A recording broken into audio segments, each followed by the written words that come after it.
jammies, 4 months jammies.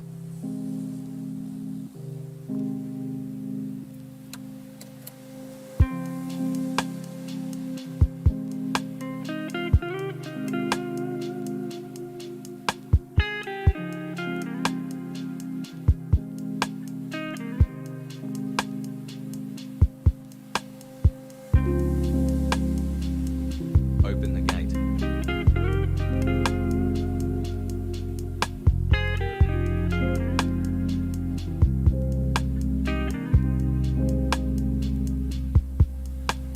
People hey chat, people hey Ajan.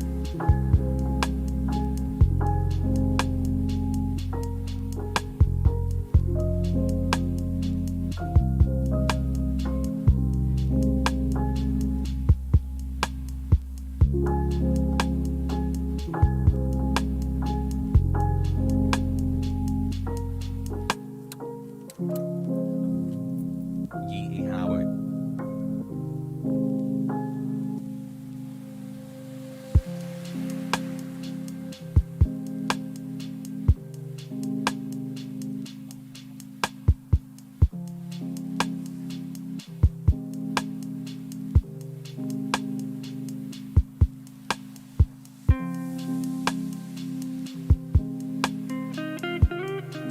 Let's go hassle.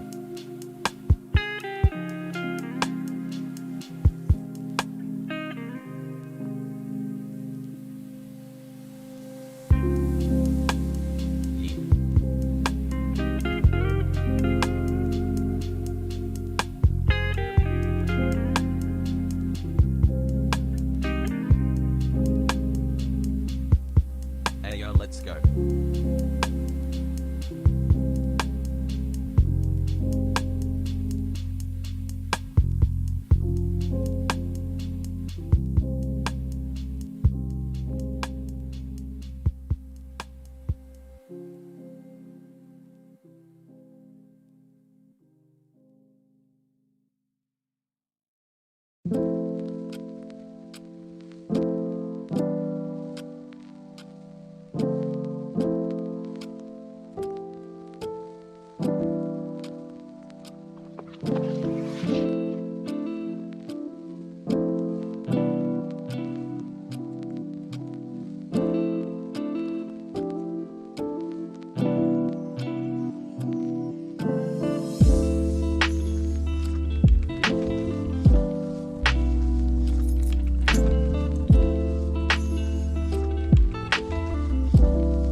HasanAbi ビデオを見ながら解説を一緒にしてよミームなストリームでね何を待ってるのハサン町今日は何するの橋のを開けてみなキャンバでオールインね何を待ってるのハサン町前は政治のために来たけど下のは串おいライブ中おうなんて大きくてセクシーな男なんだハサンハサン町なんて素晴らしいんでしょう見てみようこのイカれた変態野郎ハサンペッカー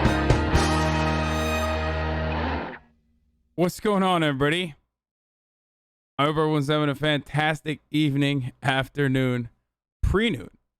No matter where you are in the world, I'm Hassan Piker, and this is the HasanAbi broadcast coming to you live from sunny California, Los Angeles. Someone just said he called you a pervert.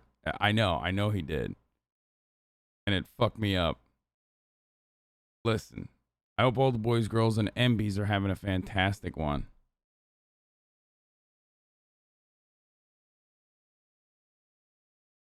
"17 months, Pogu. Hi, It chat. is Hassle. Monday, August 16, 2021, 11:03 a.m. And I am live and alive, folks. We are live and alive once again, and there's a lot of news to cover. So I'm, of course, earlier than usual about Biden about to speak in about an hour and 45 minutes. Oh, shit. Happy upcoming 8/21. Wait, does that literally mean 1 p.m.? Oh, fuck. Okay, well, that's when I was going to have Mike on. I have a guest today. I have a guest that's coming on in a little bit. His name is Mike Prysner. Some of you know this. Some of you know who he is. Some of you don't. I'm excited to introduce you to him. He's the man.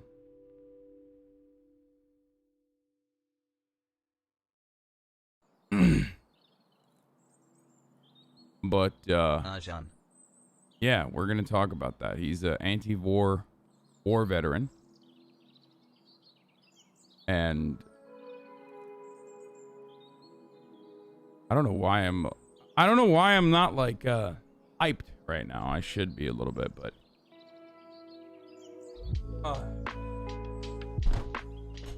let me get like fired up a little bit. You know what I'm saying? Wow, it's already been 14 months. Hassle. Hold on. The mini fridge is out already. No, it's not.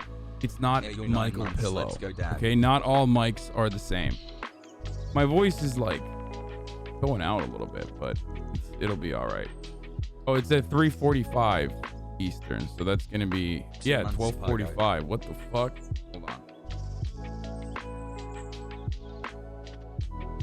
I should DM him right now and be like,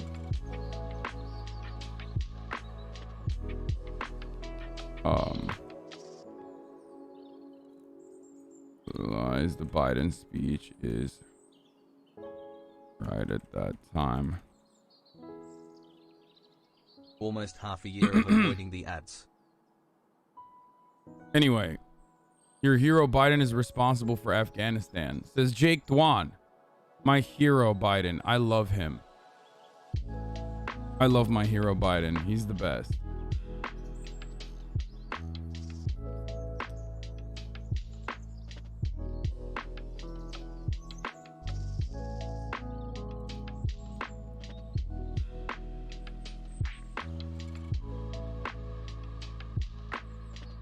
The chuds are losing their minds on Twitter. They're all directly blaming Biden. Even Lib Media is denouncing their loyalty to Joe Biden in favor of endless war. Okay, so let me just get started before we get into the news. I'm just gonna start off by saying hi, welcome. Yes, I have a mullet. I've had one for a while now.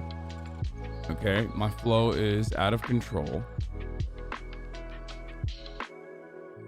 And I want to make sure that, you know, it's in control by wearing a headband, like a hairband thing.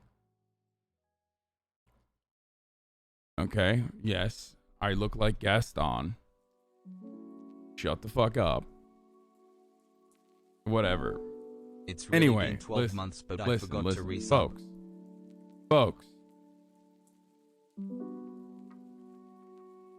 Here's what's going on, okay?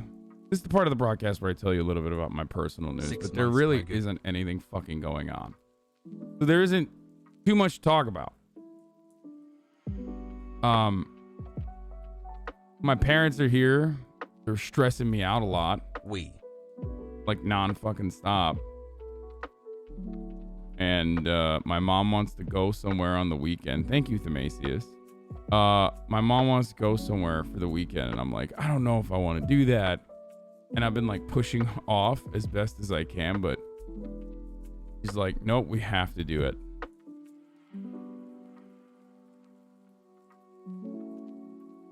And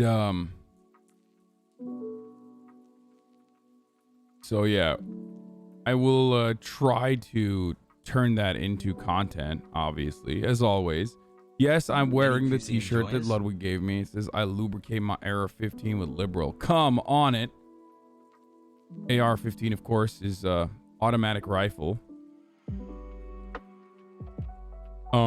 Later today, we're going to hear from Joseph Robinette Biden on the absolute abysmal Afghan pullout, as though it wasn't supposed to be like this. I don't know why the fuck everyone is like so shocked by the most obvious thing that was going to happen that is going to happen. Yesterday's coverage of Afghanistan was so enlightening. Also, as an Alabamian who went to the UA, that made yesterday's streams even more entertaining. Thank you, Hasan. Yeah, a lot of you are probably unfamiliar with what the fuck was going on in Afghanistan for the past 20 years. So I think that my like 5 to 6 hour coverage yesterday on precisely all of our precisely detailed failures was, I hope, illuminating for a lot of you young Zoomers who weren't even fucking alive when the Twin Tussie fell. As high. Okay? Because a lot of you were unaware. You weren't there. You have no idea what the fuck was going on.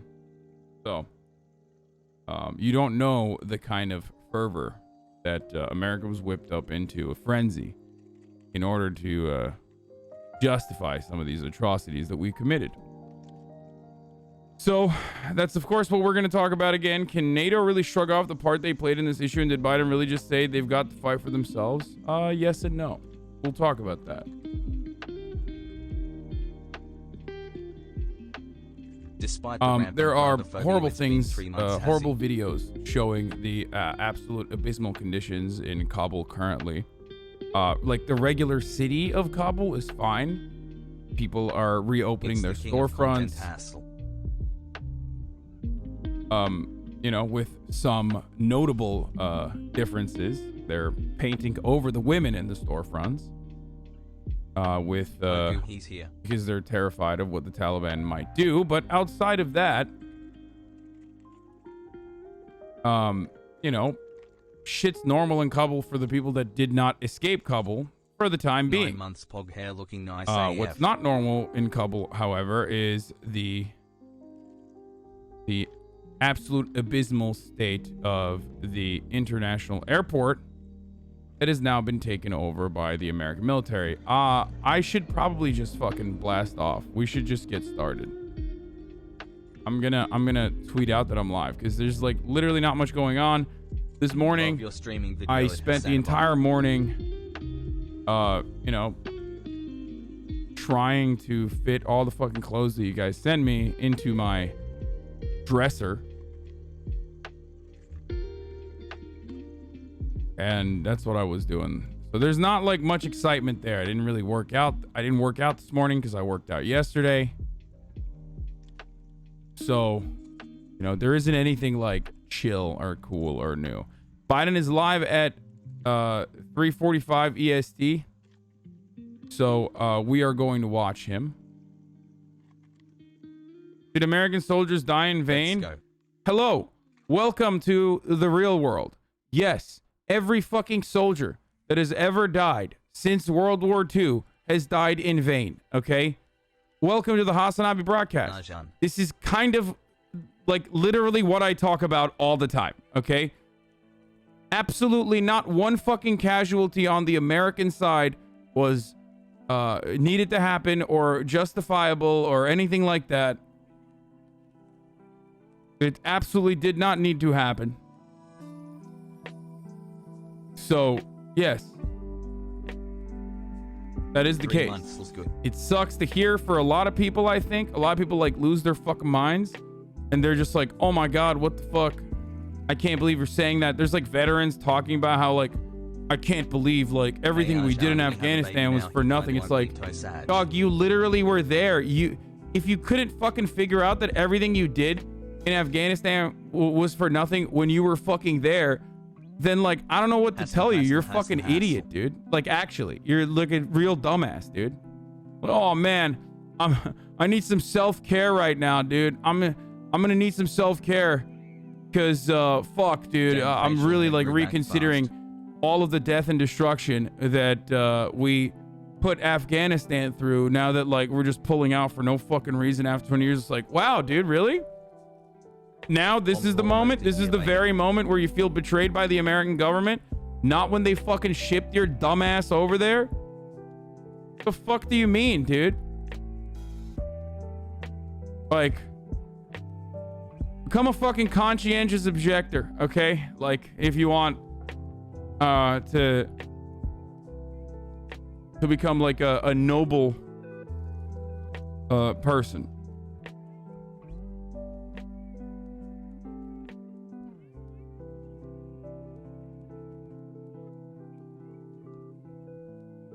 Didn't realize you served and now and know how it feels. I don't give a fuck. I don't need to serve to be like, dude, listen, I think you're misunderstanding what I'm saying. What I'm saying is I don't care about your personal feelings. Like, if you went down there and fucking realized how horrible it was down there, okay, there's at least a little bit more leeway in that situation where you're like, it's understandable, you were duped, whatever. You wanted to get a fucking communications degree for free so that you could suffer with the rest of us on the same like shit ass job market, okay? But now with, you know, additional PTSD, that's one thing, okay? But if you're gonna be like, oh my God, it was totally chill until literally this very moment, that's when it hit me that like, that's when it hit me that like, you know, not during deployment, not after deployment, not at any point until fucking 20 years later when the most understandable, inevitable thing that happened, that's when I realized like, oh shit, maybe I was just like duped and I didn't do anything. It's like, yeah, I don't give a fuck about your feelings. Yeah, you're an idiot. Like, what the fuck? You're literally stupid. Sorry. 10 months going strong. I don't have to fucking, I shouldn't have to scrape my buddy's fucking remains off of the goddamn MRAP to recognize that, like, you know, this is like, that's the moment where you probably could have been like, this is kind of fucked up. We're not really doing anything here. People don't really want us here. And also on top of that, like, we're getting no fucking progress. Like, what the fuck are we doing here? Like, that's the moment where you should have figured it out. Not when you came back and were like, oh my God, I can't believe Biden is pulling out. Thank you for being my distraction at work while I water plants. You just lost support of liberal servicemen? That's fucking bullshit. Okay? It's bullshit. Yo. Thank you, Chai Mifra, for the 5 gifted subs.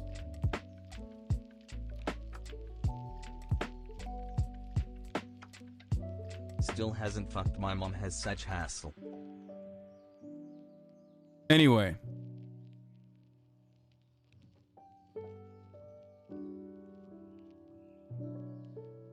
Hi has hi.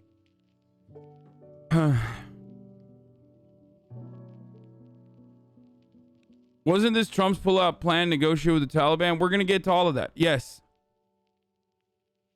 Thank you, Classic Calvin, for the 5 gifted subs. I saw a Pornhub video of you eating Jank's feces. That's wild, man. Says white abs.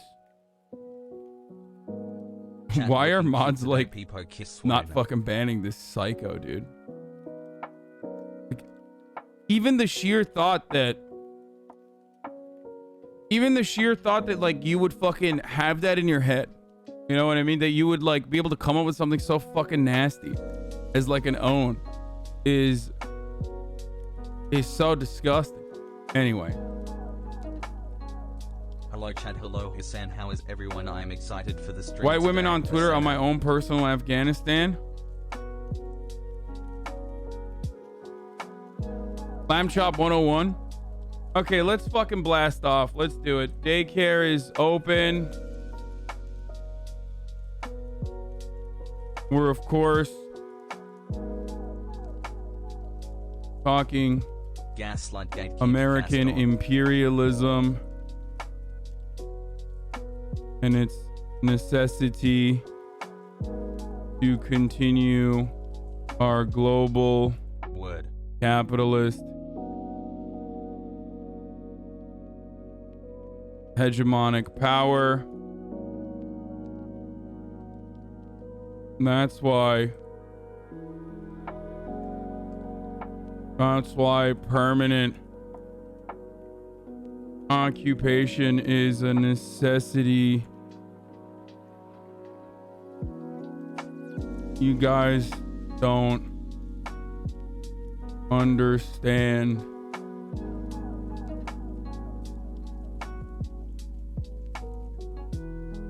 Spicy day today.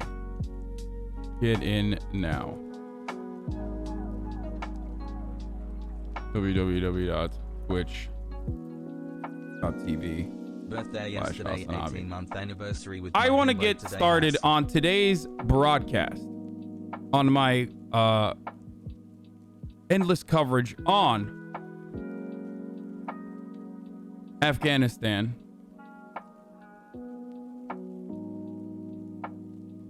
By first and foremost talking about what they took from us. Nice t-shirt. Okay? I'm not talking about the people of Afghanistan. I'm not talking about the Taliban. I'm talking about the liberal mainstream media and what they took from us. We're going to look at all the bad takes on the timeline, obviously. That's an important part of news coverage. Don't be crazy now. I'm talking about the lying mainstream liberal media and what they took from us. Here's what it is. Statement by Donald J. Trump, 45th President of the United States of America. Still my president. Okay. Donald Trump, once again, just absolutely blasting incredible takes from the desk. Okay, from the desk of Donald J. Trump. I mean, this literally reads like a fucking, like, I don't know how to describe it. Like, okay, I'm just going to read it to you. Can anyone even imagine taking out our military before evacuating civilians and others who have been good to our country and who should be allowed to seek refuge? In addition, these people left top flight and highly sophisticated equipment. Who can believe such incompetence? Under my administration, all civilians and equipment would have been removed. So, first of all, like, he's so, his Twitter fingers are so juicy. Like, he just sounds literally like a different person. Like, as though he was never the president. As though we don't know what he did when he was the president. But, you know, off-season Donald Trump is just, you know, based anti-imperialist, routinely expresses his disdain for the American military's incompetence. It's like so wild. Dog, you literally negotiated this evacuation. I don't even have a problem with it. Okay? I said it back then. It's the right thing to do. It's the smart thing to do, and it's the right thing to do. Same with, I'm consistently saying this for Joe Biden as well. It is the absolute utilitarian, ultimately morally right thing to do is to pull out of fucking Afghanistan and allow the people of Afghanistan to have sovereignty. Now, that doesn't mean that the Taliban is great. That doesn't mean that the Taliban means that the people of Afghanistan are going to have sovereignty. Obviously, that is not the case. Okay? Isn't it normal for the U.S. Army to leave stuff behind after destroying or damaging it beyond use while retreating? Yes, because they are very expensive. These are expensive pieces of machinery, and flying them back to the United States or another base is oftentimes not the smart thing to do. So they usually blow them up. Okay? Or they fuck them up beyond a state of repair. For some weird reason, they did not do that in Bagram and literally just fucking left without telling the Afghan security forces they were leaving. If you ask the Afghan security forces, that's the case. If you ask the American forces, they say, we let them know that we were going to leave, but we did not give them the exact date and time because that was a security concern. Thank you for sensibly radicalizing me. Maybe it's the right thing to do, but anything that involves people hanging on to planes and falling off because they want to escape is not handled well at all. Dude, it's a war, man. What are you guys talking about? Like, yeah, no shit. Okay. I don't have a problem with, like, literally allowing every Afghan person that wants to come to the United States open fucking doors. Do you? Does Donald Trump? Because it seems like he is into that idea, but I don't think he is. Also, the people who are saying, remember when he pulled out of Syria in the sloppiest way and left the Kurds to die? Well, that's not exclusive to Donald Trump. That's always been the case for Kurds. The American allegiance with the Kurds, and Kurds know this better than the fucking Afghan security forces knew this, is always conditional. Okay?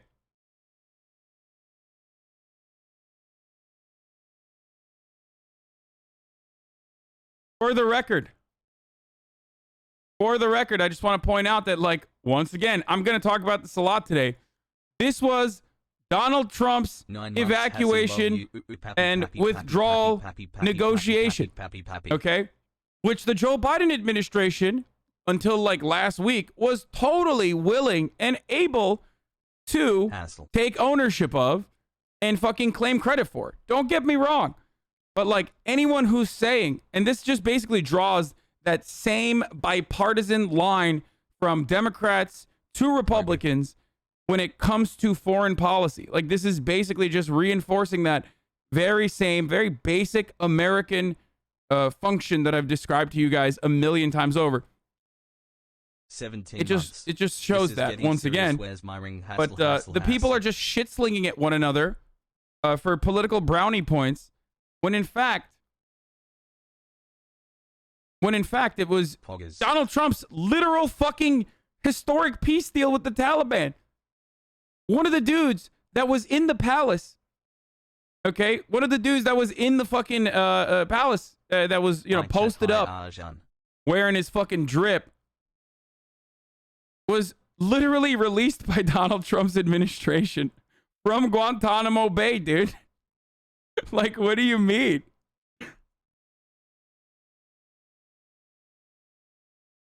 And now, of course, the GOP is removing the page praising Donald Trump's historic peace deal with the Taliban as every fucking Republican rushes. 3 months. As every Republican rushes to act like they were not in favor of Donald Trump's historic peace deal with the Taliban. Okay. Hey, Hussein, thanks for helping me not go crazy during quarantine and WFH and not be so doomer about the dude that was released from Guantanamo is the president now, actually. Yeah.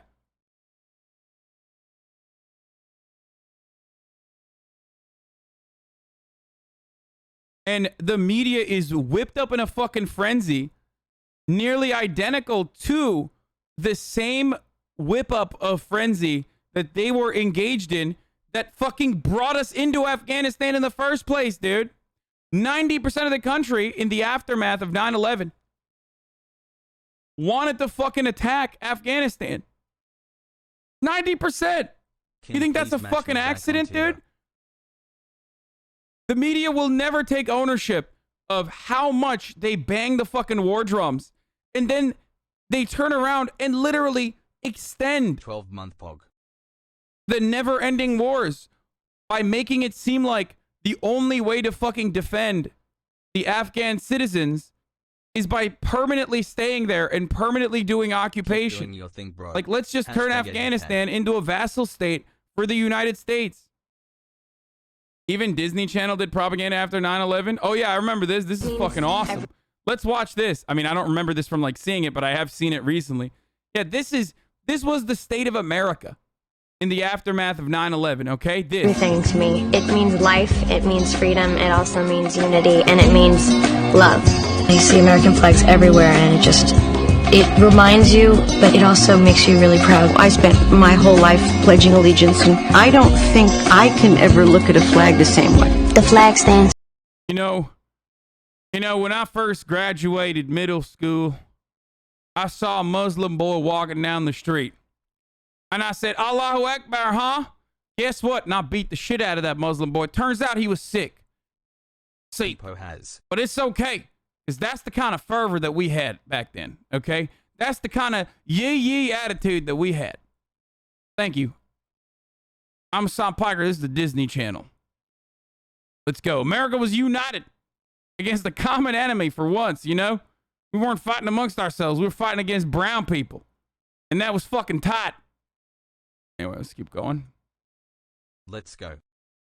For us as a group of people, being united and being with each other in a time of need. I saw a fire truck pass by the other day, and it had an American flag on it, and it was blowing in the wind. It was so amazing. Everyone just started clapping and cheering, and it was really special. I had to drive cross country. We saw the flags, saw the proud to be American flashing signs on the highway. All the flags, you know, you ride down the street.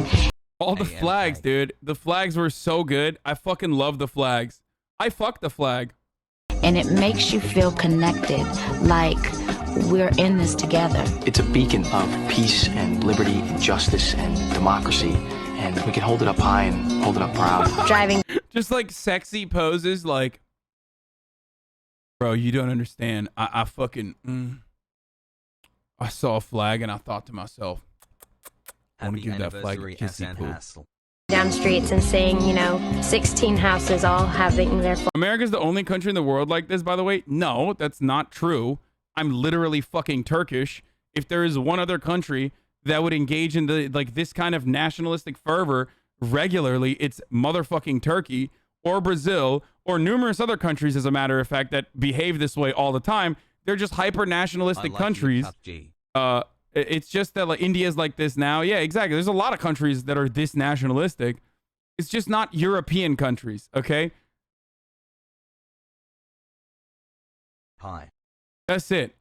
Like the only countries that aren't like this are the fucking European nations that we look to that always oftentimes have like they see nationalism as like a point of shame, who served in except for England, and we know where they're at now. Security guard for the opioid. The Catalans are Europeans that are hyper nationalistic. Okay, well that's but that's not Spain. Notice how you said the Catalans instead of fucking the Spanish. The stream today has steady and chat. Flags up high and driving with my little American flag on my car. We've all come together in such unity. It's just amazing. It's so awesome to see flags on everybody's car. I'm talking about Western Europe, by the way. Look at that Shia LaBeouf, dude. It's amazing. It's so awesome to see flags on everybody's car. We're so united. We are really a United States. We should try to keep the flags flying to show that we still remember and that we still care and that we're still together in this. Now, the only person that has been so successful in like dismantling civil liberties in the United States of America, like if you were to talk about like a singular individual, of the plane flying from this is a collective effort, okay? Obviously, Osama bin Laden is like up there by when we talk about like how successful he was in like completely destroying this fucking country, or at least, functionally kicking over the dominoes that created the situation that we're in, right? But then other than that, you got like Reagan, You got Dick Cheney. But more important than Al-Qaeda, you have the Republican Party, okay? And then second, following closely behind the Republican Party, you have the Democratic Party. I chat, hope you are all having a nice day, Hassel. More than ever, it's important for people like you to express themselves every day. So that was what the vibes were, okay? That was what the fucking vibes were back then. Like, when the Disney Channel was doing propaganda. When you say European countries, like, you mean richer EU countries? The other ones are pretty much fucked? Yes, that's true. I should have specified. That's why I said Western European countries.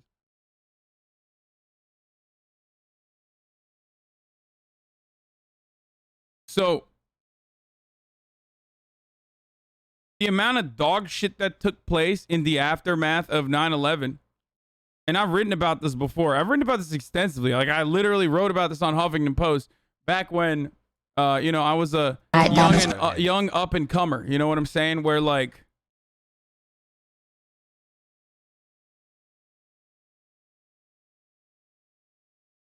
I've talked about this on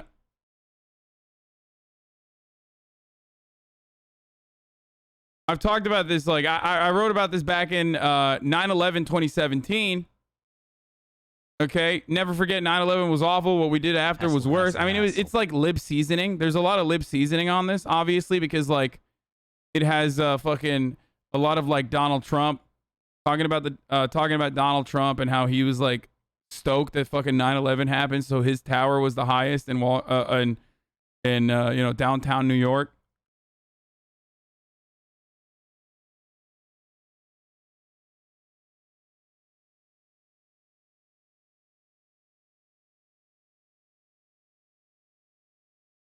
And obviously, there are more notable incidents that revolve around 9/11 that... Morning Joe keeps having incredible takes. Happy 5 months. There are more... there are more notable incidents that... Wait, what? Shia LaBeouf 9/11 poem? Shut the fuck up. Okay, we gotta watch this. More notable times when I've been in the media with respect to 9/11. Okay, so... Obviously, you know... Wait, what? The SNL's breaking out in a song and dance after the U.S. invaded Afghanistan? By the way, it's important to see where, like, liberal media was and where American media was back then, so you understand, like, where we are right now and why the media is doing the exact same fucking shit. Do you feel me? Because, like, right now, every goddamn media conglomerate is screaming about, like, how we should have just stayed in fucking Afghanistan. Like, what the fuck? We should have just stayed in Afghanistan. What the fuck are you doing? Why are you rocking the boat? Look at all these people that are falling off airplanes in Kabul because they, like, snuck into the fucking tires and shit. That's your fault because you didn't stay in Afghanistan. When the main point should be, we should have never went into Afghanistan, bro. What the fuck? The very same people who whipped up this fucking frenzy are literally writing extensively about how our occupation should have been made permanent. That is completely psychotic. Completely fucking psychotic. Kandahar! Kandahar! Crazy pussy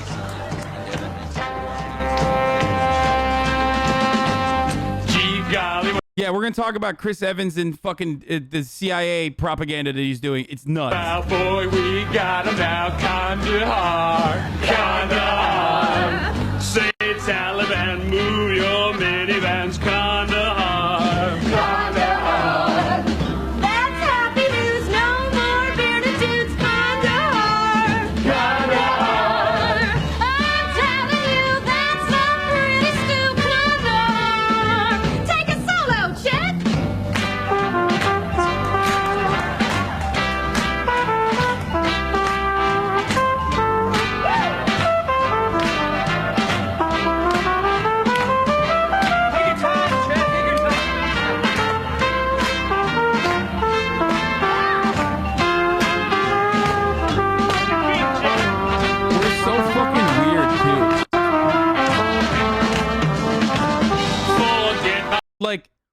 we're banging the war drums right now at this point, and we're doing it in the fucking lamest way possible.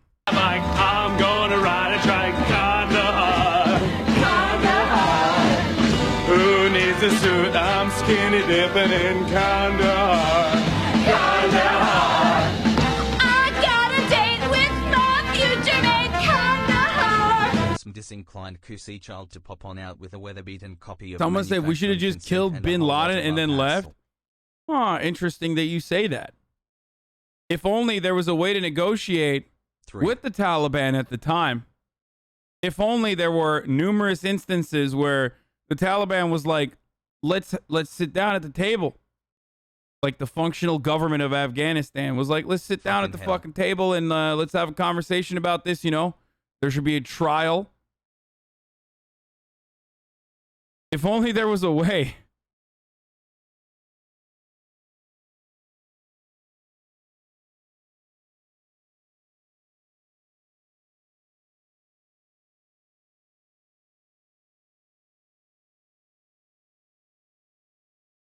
Not much emotion behind this monotone voice, but I just wanted to say thank you. Wait, someone who was at the at SNL at the time said, "Not my sketch, but I was there. This is satire. It starts at a well-heeled cocktail party with everyone being ridiculous, and then they break into song when we hear we've reached Kandahar. The point was to make fun of how cavalier and ignorant we were being about the invasion." That makes sense. That's not. Yeah, and we famously said we don't negotiate with terrorists. Some of you know that. Some of you are probably too young to know that. But that's where that famous, like, we don't negotiate with terrorists attitude comes from.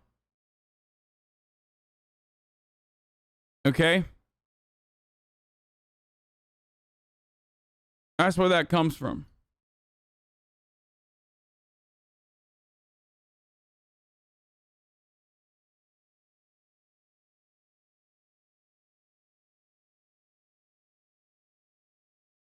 X say he'd be down for the shopping spree, Pog. Wait, really? 1 year of feeding the worms in my brain. Ty Hassan 3. Protest music of the Bush era? It was just over 90 minutes beyond President Bush's deadline for Saddam Hussein to leave Iraq. 1 year, let's go. That U.S. warships... Yeah, well, I mean, there's a lot to cover here, man. There's so much going on here. Oh, going back to, like, the modern time, though. We banged the war drums back then to go into fucking... We banged the war drums back then to desperately agitate to go into war.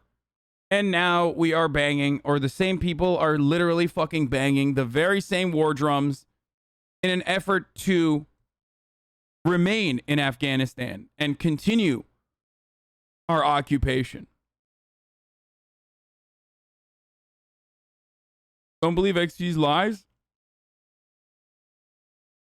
Hey, yo, a lot of people are hating on Pakistan for supporting the Taliban. What do you think about that? Yeah, no shit. I mean, that's fucking horrible.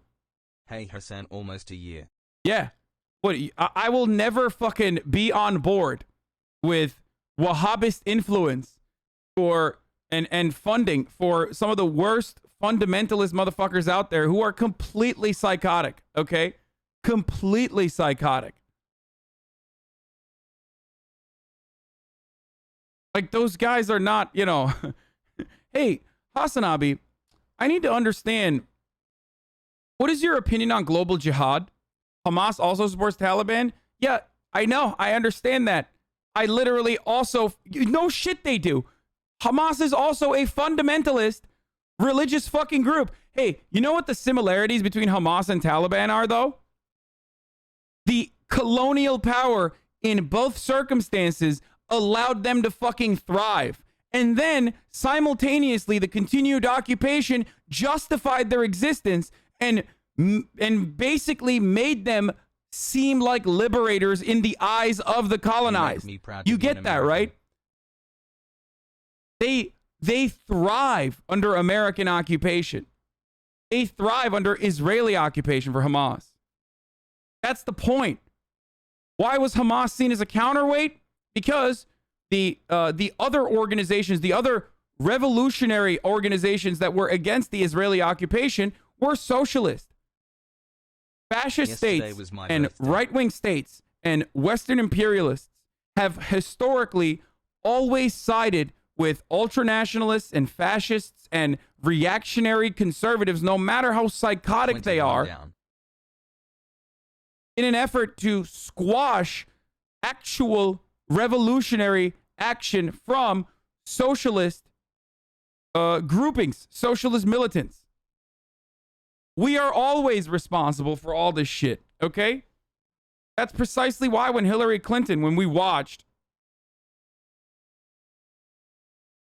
or your title is kind of offensive to the people of Albania, like, what are you implying? The Taliban has connections to Albania? All of us in Albania are terrorists? Man, shut up. I don't know if you're LARPing as an Albanian, but that is like a very good LARP.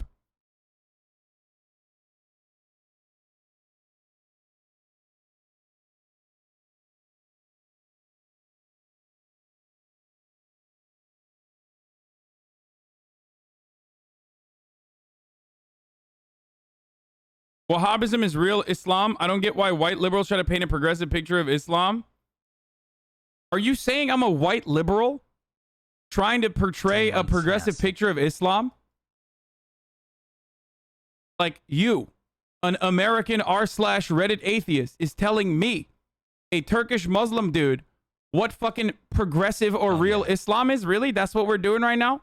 This is what we're fucking doing currently? Incredible. Incredible. Tell me more. Please enlighten me about what real Islam is from your Iowa basement. Okay? Please. I've watched all the Sam Harris podcasts. I know what real Islam is. Wahhabist Islam is real Islam. Okay? It's a religion, dumbass. It's like saying the real Christianity are the fucking, you know, Westboro Baptist Church or the white supremacist terrorists.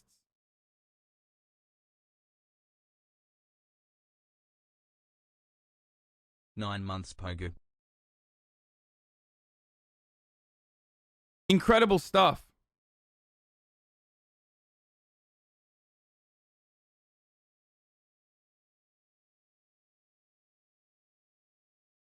It is you, Turkish dog, who are terrorists. Albania is forever, and you, Turkey, will be gone. Ottoman gone, Turkey going. We Albania strong. It's very good. Dude, there's some real Balkan posting happening in my chat right now.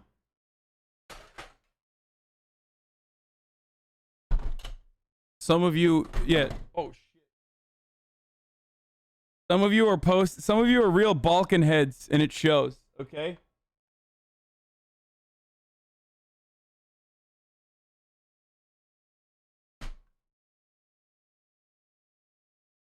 Yo. Are you saying we should have stayed out of Afghanistan but just sent nukes in our place instead? No, motherfucker. How about none of those things, dude? What a psychotic take. Do we have to fucking do that? Do we have to send in a nuke if we don't go in ourselves? Why are we always murdering people, dude? Dude, I'm sorry. I gotta fucking do a murder. Dog, I gotta do a murder, bro. Like, we gotta do a murder. We have to do a fucking murder. We gotta glass somebody. We gotta glass someone. We have to glass someone. Please let me fucking do a murder, dude. To America. As Chud. Okay, so...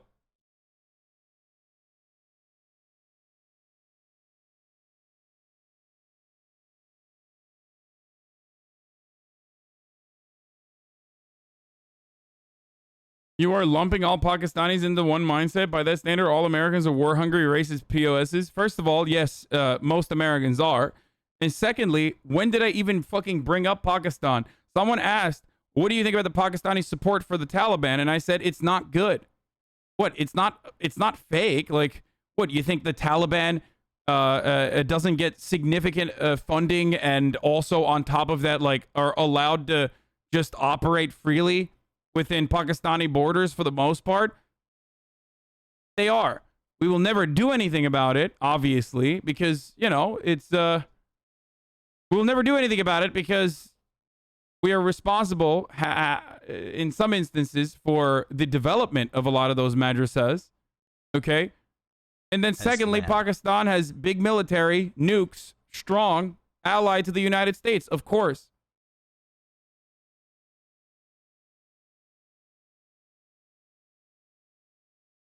Lube my heart.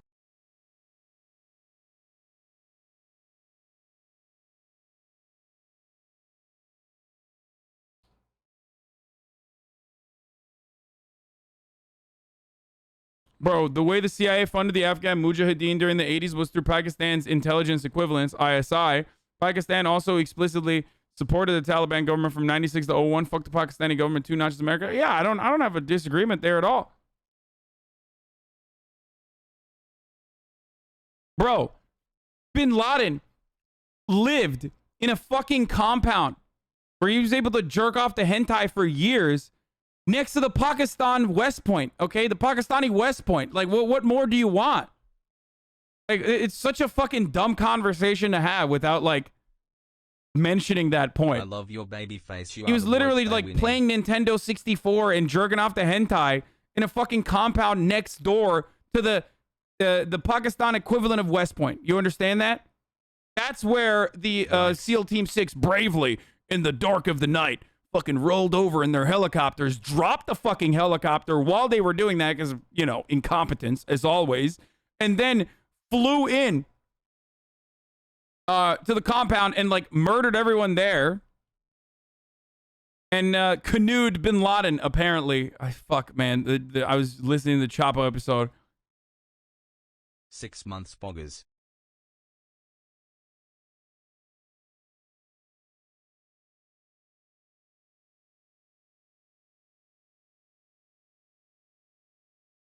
Your take is ahistoric. Taliban was also strong outside of urban areas during the era of the progressive monarch. Yes, Afghanistan has always had a tribal presence. Warlords, shit like that, different tribes, different fucking warlords. Some of which were decent to their people, some of which were not. In many areas outside of like the city, outside of the cities, Taliban, in some instances, were seen as the saviors from some of the psychotic warlords. It's very difficult to wrap that in the minds of Americans' heads because you're like, Taliban bad, and Taliban is indeed bad. But if you ask like some of the people living in certain regions, they saw Taliban as saviors, okay? They're not good in any capacity. They're not good.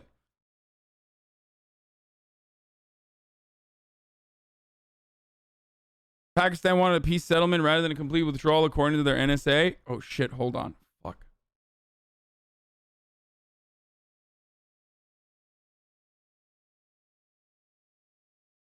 Large.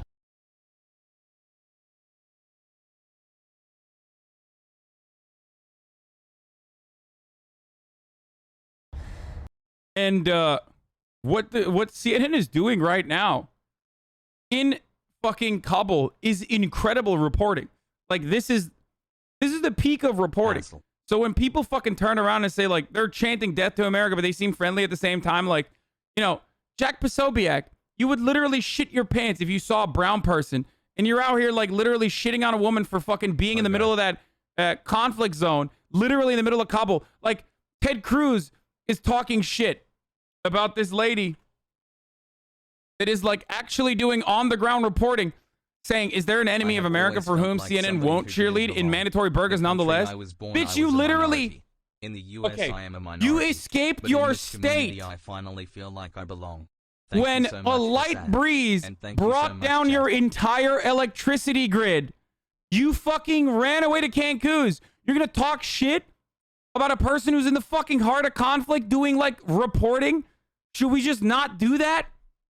What a fucking psycho. Rather than running off to Cancun in tough times, Clarissa Ward is risking her life to tell the world what's happening. That's called bravery. Instead of retweeting a conspiracy theorist's misleading soundbite, perhaps your time would be better spent helping Americans in harm's way. That's actually a fucking good-ass take.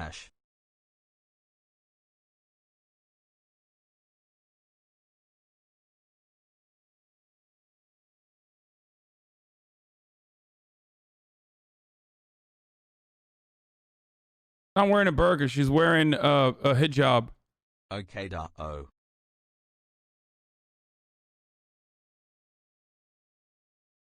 Here's 10 months, my guy. Play the Black and Tans song when you prep the ad break, please.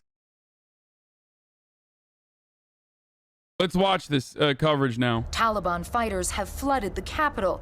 Smiling and victorious, they took this city of 6 million people in a matter of hours, barely firing a shot. This is a sight I honestly thought I would never see. Scores of Taliban fighters, and just behind us, the U.S. Embassy compound. Some carry American weapons. They tell us they're here to maintain law and order. I wonder where they got those, boys. What happened? Everything is under control. Everything will be fine, the commander says. Nobody should worry. What's your message to America right now?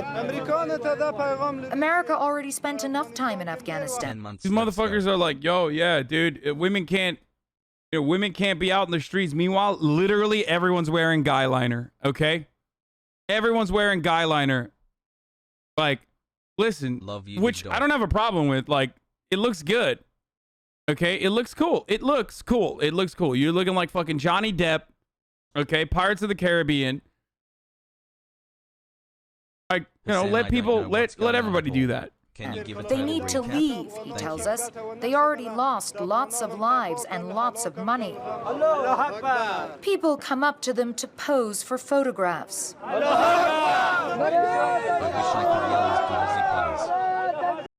There are countries that also facilitated additional deals with the Taliban that are still operating their embassies, like Russia, for example, for the record. They're just chanting death to America, but they seem friendly at the same time. It's utterly bizarre. What a take! They're cheering, they're saying death to America, but they seem friendly at the same time. It's a bizarre sight. Chanting death to America, but they seem friendly at the same time. It's utterly bizarre. At the presidential palace, the Taliban are now guarding the gate. To the people who are freaking out about this, by the way, like, you can see that she's confused by it as well. Also, why don't people understand? Of course, people around the world say death to America. They fucking hate America. We literally had John McCain sing about how he wanted to bomb Iran on a fucking campaign trail, dude. Why is that so hard to comprehend for people? Like, literally, in their eyes, and there is some truth to this, there's a lot of truth to this, we are the fucking bad guys. So, of course, they're gonna fucking say death to America. What do you mean? We say death to Afghanistan all the time. There's motherfuckers in the chat who are like, why can't we just like nuke them and get it over with? I don't understand. Like, I'm sorry. Maybe it's understandable that like some of these dudes are literally like, yeah, death to America. Yeah, it makes sense. Yeet Bruder.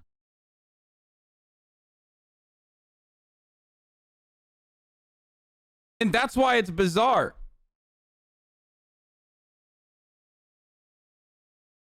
Like, that's why it's bizarre to someone who doesn't understand. It's like, why are they so peaceful yet they're saying death to America? It's like, because that's a normal chant. If your entire existence has been defined by American imperialism, then yeah, of course you're going to be like, death to America. Like, it's not bizarre at all.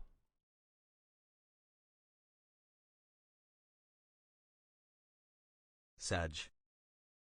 Say they're here to fill the vacuum left when the government fled. But the welcoming spirit only extends so far, and my presence soon creates tension. It's because of you. They've just told me to stand to the side because I'm a woman.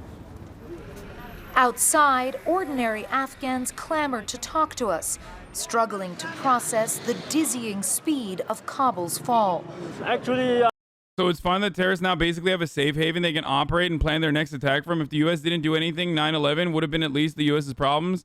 No matter how we look at this, the terrorists win, and in 5 to 10 years, people will reflect because crazier shit happened in that time. Most likely worse than 9/11. Yeah, remember when the Taliban did 9/11, dude?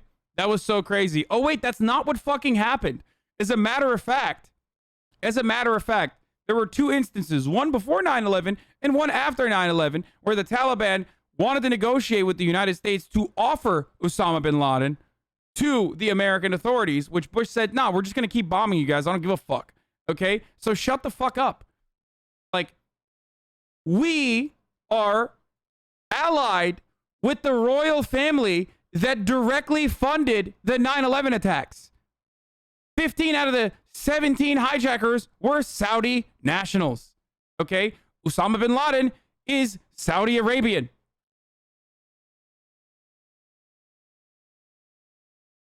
Those are our allies, though, because they got a lot of fucking oil. What the fuck are you talking about? Like, oh, dude, terrorists have a safe haven. Terrorists have a safe haven all around the world. Okay? They do. You know, as long as they're aligned with the United States government, at least for a particular time. And they align with the United States government for our regional interests. Okay? Hold on. Didn't the Taliban now say they plan on attacking U.S. soil? Why would they do that, dumbass? The United States facilitated this deal so that the Taliban could take over the country. Why would they turn around and be like, it's time to attack America now? First of all, they don't even have they don't have the resources to attack America. Okay, that's number one. And number two, why would they unironically attack the country that finally fucking gave them the entirety of Afghanistan? You guys are crazy.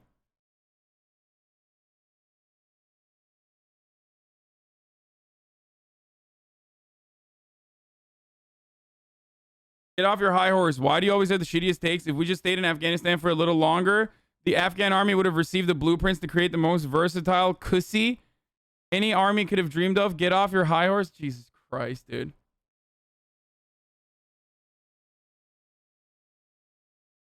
Hi, Lexi.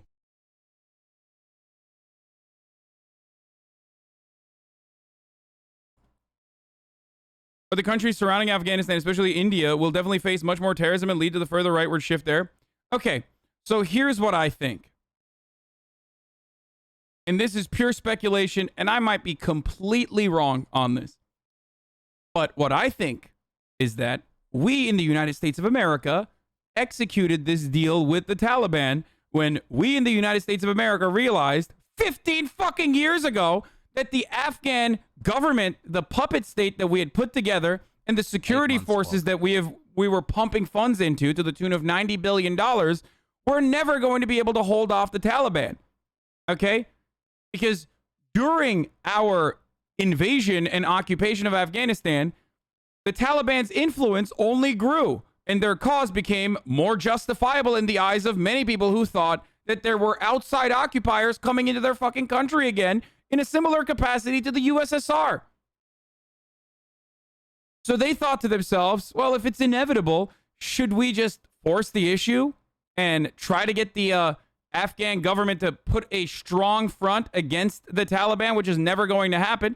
Or should we just give Afghanistan to the Taliban, let them take over peacefully, facilitate a peaceful evacuation and a peaceful, at least bloodshed causing takeover, and allow regional leaders to also engage in similar deals and functionally normalize a Taliban government? The answer is, that's what I think was the ultimate goal for this. And that's why I don't even think that this is going to turn into massive chaos and trouble for India even.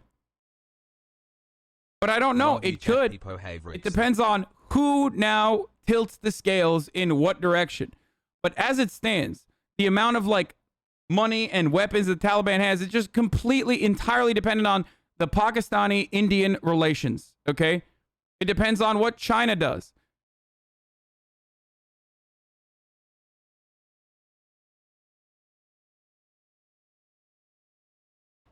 As it stands, though, if you think that they're going to fucking, invade America or some shit like that, you're out of your mind. They're too busy trying to fucking take over and successfully run Afghanistan in the way that they wanted to for a very long time, that they were waiting for.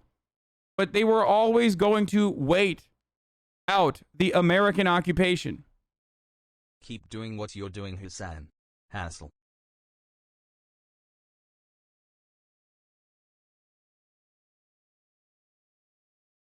But if you believe that, you're as delusional as thinking you can avoid the ads at the top of the fucking hour.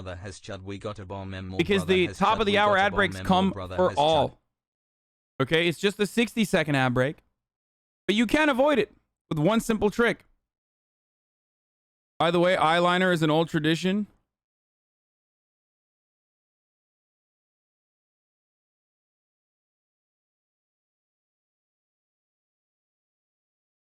Hassle. That simple trick is a $5 a month subscription or a Twitch Prime.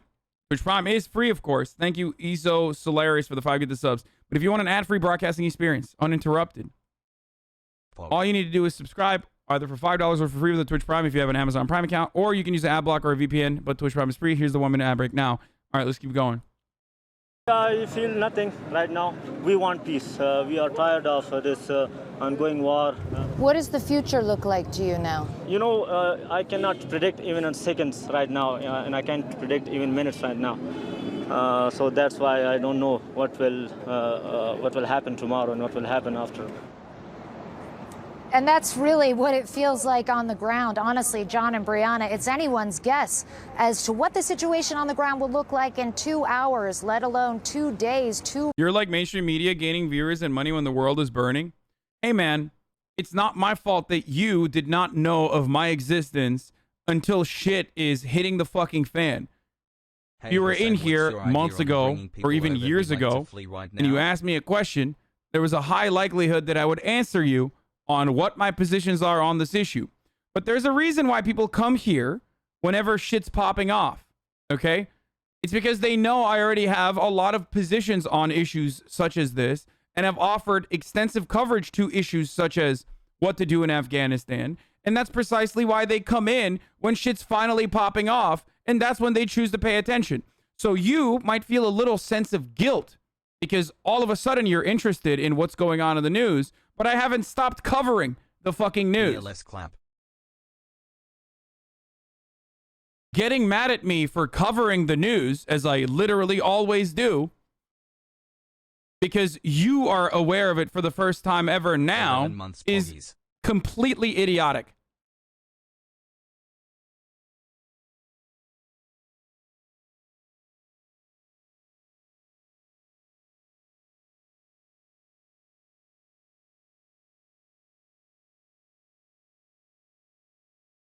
Anyway. 2 months. And that profound sense of anxiety, I think you may not see it on the... Just an observation, bro. No one is mad at you. It's just a fact, bro. Chill out. Dude, you're a fucking idiot. You can't just be like, oh, it's just a fact, bro. Like, you're implying that I'm not covering the news when shit's not popping off. Like, this is what I do. I cover the news for thousands of individuals who want to be more aware of what the fuck is going on. Has rant. Streets, but it's the people who aren't on the streets today that in some ways are the real story. The people that are hiding in their homes, who are petrified to go out, who are worried about being targeted, who fear for their lives, who are too scared to tell their stories, but their stories must be told because in this moment their fear and their desperation is so real, as we saw with those extraordinary images coming from the airport that I don't think any of us will be able to forget anytime soon, John and Brianna. Clarissa, talk more about that. Who is on the streets and who isn't? And what happens if someone does want to try to go to the airport at this point and get out? So mainly on the street, I would say it's Taliban, and it's hard to show you, but they're literally everywhere. They're over there, they're over there, they're over there, they're everywhere. And that's how they're able to implement force, implement security, because people are so scared of them. No one is going to fight the Taliban. Then you also have some men on the streets. You have some kids. I have seen a few women, but I will say I have seen far fewer women than I would ordinarily see walking down the streets of Kabul. And the women that you do see walking down the streets of Kabul tend to be dressed more conservatively than they were when they were walking down the streets of Kabul yesterday. I've seen more burqas today than I had seen in a while. Obviously, I am dressed in a very different way to how I would normally dress to walk down the streets of Kabul. So there's a lot of children as well. I think they're more curious than anything else. And you know, it's important to remember as well, the Taliban does have, to many people. How is this reporter able to openly record and report in Taliban-controlled territory? Okay, I am going to have to repeat myself once again. The Taliban now are the Afghan government, okay? Going forward, think about it as though she's openly on the streets of Saudi Arabia, covering with the Saudi guard behind her, okay? That's what the Taliban is now, okay? So you have to understand that it's not like they're going to be fucking murdering her for doing coverage when they want good PR and they want to normalize their government, okay? It's Taliban's country now, okay? Do you understand? Now, the reason why, let me just say something, for the record. Think about, yeah, they are not ISIS. No, they are not. They have also controlled the government in the past. So, what I'm trying to describe to you here is like, just exercise a little bit of critical thinking, like, oh, that's really interesting that the Taliban are right behind her and yet she is able to, you know, offer this kind of coverage. That's really interesting. I wonder why they're not like immediately murdering her and stuff. Because that's what I am inclined to believe.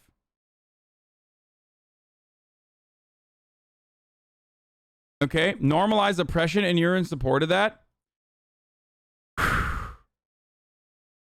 Okay, I am not in support of the Taliban. But you know what else I am not in support of? America being the referee.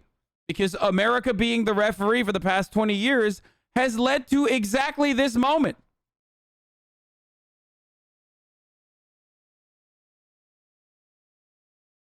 Pogo.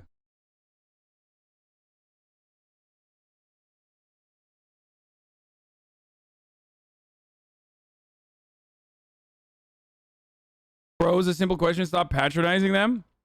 Really? Someone saying that, like, I'm in support of normalizing oppression is just a simple question? Because it doesn't seem like it. It seems very loaded. Well, this bizarre sort of mystique, John. People are intrigued by them. Some people here genuinely. I love this. So Hamas equals good, but Taliban equals bad. It's the same thing. Oh my God. I have to repeat myself over and over and over again. Neither of these organizations are fucking good, okay? Both of these organizations, on the other hand, are, in some instances, maybe not as the Taliban, but definitely for Hamas, especially in the Gaza Strip, are considered the only fucking organization that is looking out for the welfare of the individuals that are right there, that are immediately in their region. Okay? Oh my God. It's very difficult for some of you to understand this very basic concept. Remember as well, the Taliban Thank you for the 31 subs, by the way. Why is that reporter talking to Bosti? Mert Baba for the 31 subs. Oh, fucking horny Turk. Have, to many people, this bizarre sort of mystique, John. People are intrigued by them. Some people here genuinely see them as heroes. And so it's a very odd cocktail that you find on the streets of Kabul, with so many people hiding and other people peeking out to see what comes next, and nobody really knowing what on earth to expect. We're understanding, you know, it's hard to see how those folks who are holed up can get out, even if they are perhaps, candidates for getting out, Clarissa. Some of them may qualify for P1 or P2 visas. I know personally of people who are awaiting status checks on those applications, and it appeared that they would be able to get out of Kabul, but now Kabul has fallen. It doesn't appear that there is a plan for the U.S. government to provide safe passage for many of those people from their homes where they're holed up to the airport. Can they get out without that, Clarissa? The problem you have now, there's definitely no plan in place to try to evacuate these people safely. Okay, the U.S. is really barely able to. You said the Taliban offered Osama bin Laden to Bush. Then why did the UAE cut ties with the Taliban? Because they refused to give up Osama? That's a really interesting perspective. You really think that I'm going to be a fucking supporter of the decisions of the United Arab Emirates government here? Are you fucking delusional? Is this, I mean, you might be, this might literally be the first time that you've actually been here. There were members amongst the governing branch of Afghanistan that 1000% did not want U.S. invasion, U.S. bombing campaigns. They wanted to negotiate with the United States on the conditions of releasing Osama bin Laden, either through to a third country or to the United States directly. Those negotiations processes never started because Bush was like, we're not negotiating with terrorists. And they wanted to continue bombing Afghanistan and then also invade Afghanistan, which everyone was horny for at the time. Okay? I don't give a fuck what the UAE had to say about this matter. They are literally, and not dissimilar to Turkey in many respects, a dog to American imperialist interests. They will literally sell out their own people, which they routinely do regardless, for a fucking F-35 plane that they probably will never even fly. Okay?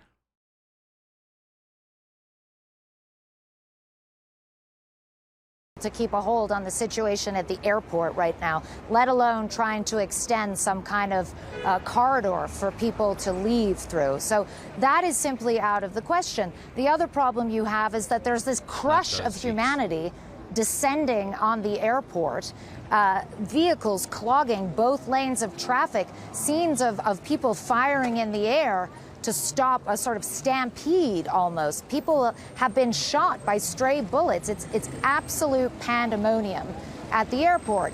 And if you don't have your visa ready, if you don't have your passport ready, because a lot of people were trying to prepare for this moment, Brianna. We saw it yesterday, long lines outside the passport office, but no one imagined that it would happen this quickly, that they would have a matter of hours to pack up their lives, get together their paperwork, book a ticket, get to the airport. I mean, it's completely unfeasible.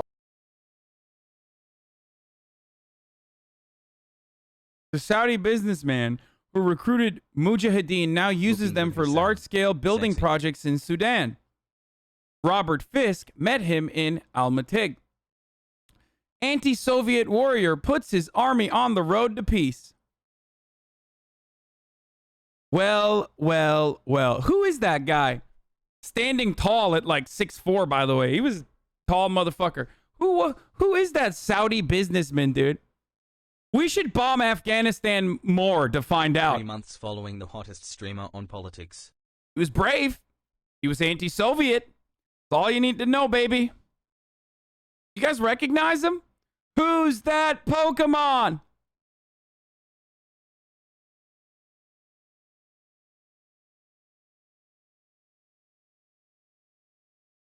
I can't read this because I will never register to the Independent. I refuse.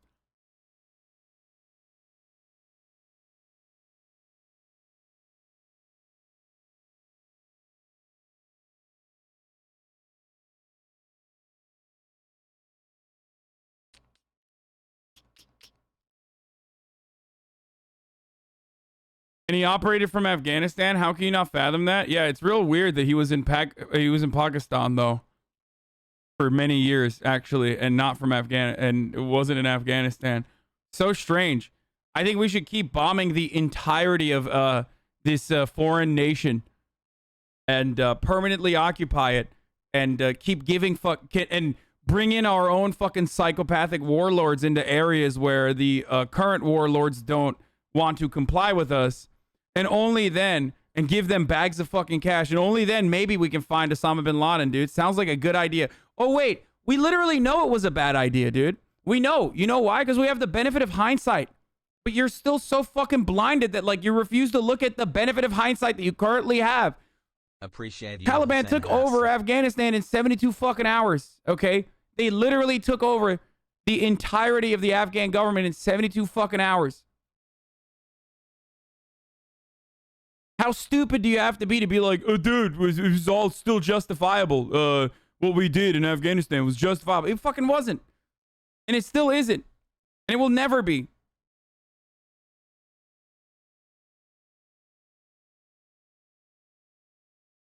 Oh, this is what I was talking about earlier. Yes, Bush rejects Taliban offer to hand bin Laden over.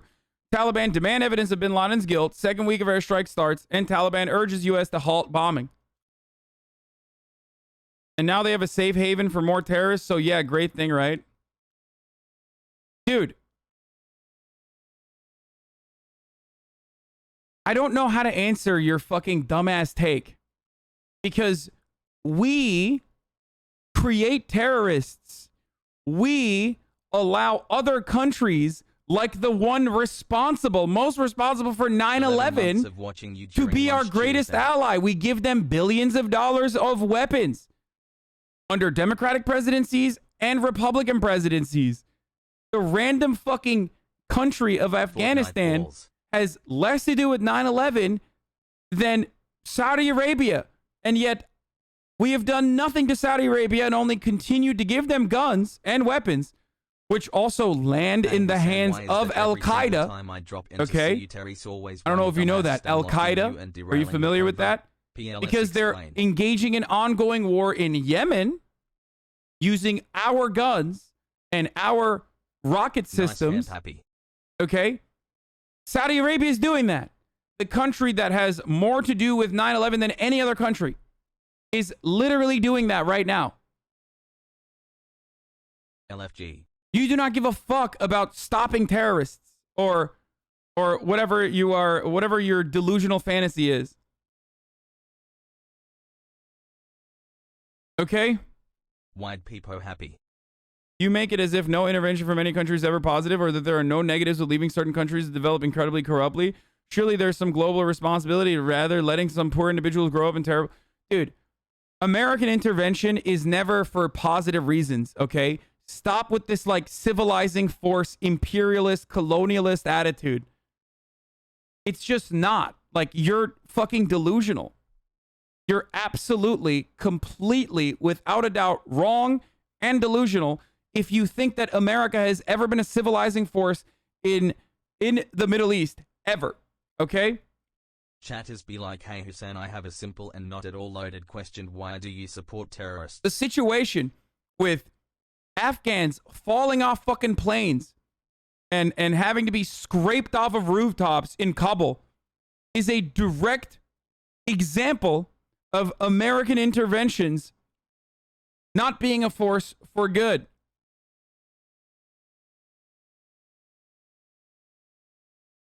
I think I love you, or at least your brain.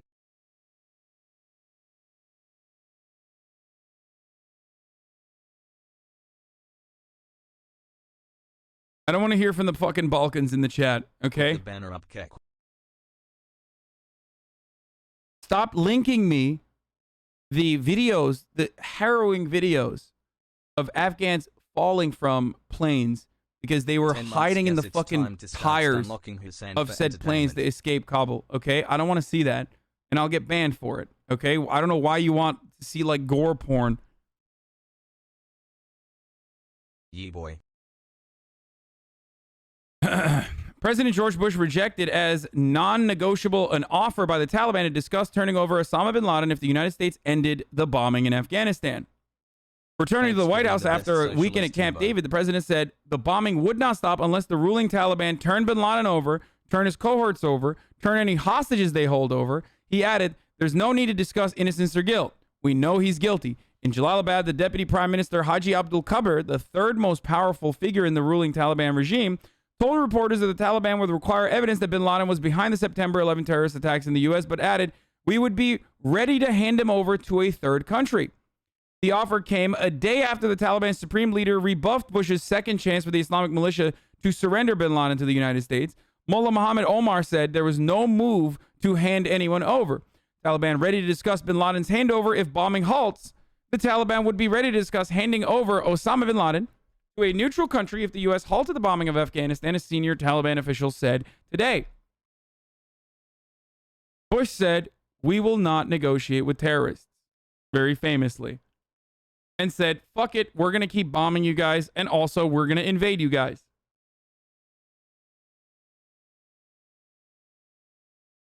Pretending like the Taliban would have accepted the evidence if presented law. Is this for real? Hey, guess what, motherfucker? Guess what? We will never know.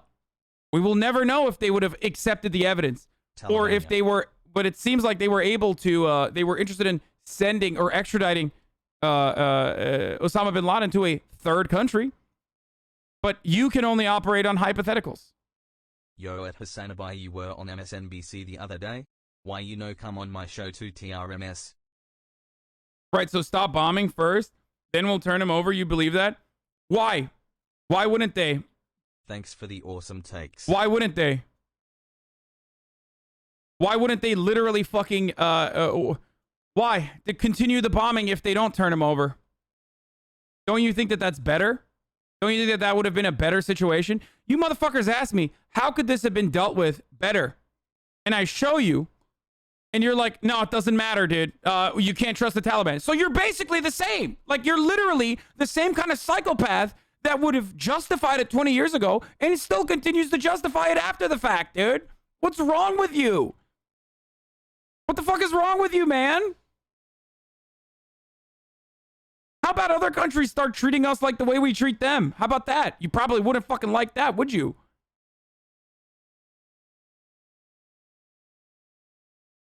What the fuck are a bunch of goat herders gonna do to the United States of America, dude? Are you fucking psychotic? I mean, you are psychotic. You are a bloodthirsty psychopath. Oh man, if we stopped the bombing, there would have been a 9/11-2 electric boogaloo, dude. Yeah, right? Totally, dude.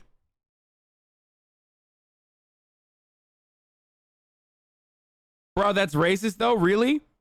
That's racist? I'm sorry for the soft bigotry of low expectations that I engaged the Afghan collective military might. That was a bunch of fucking tribes at the time. Sorry for undermining the Afghan military superpower that could have targeted America when they literally did not do anything about 9/11 or were not responsible for 9/11 at all.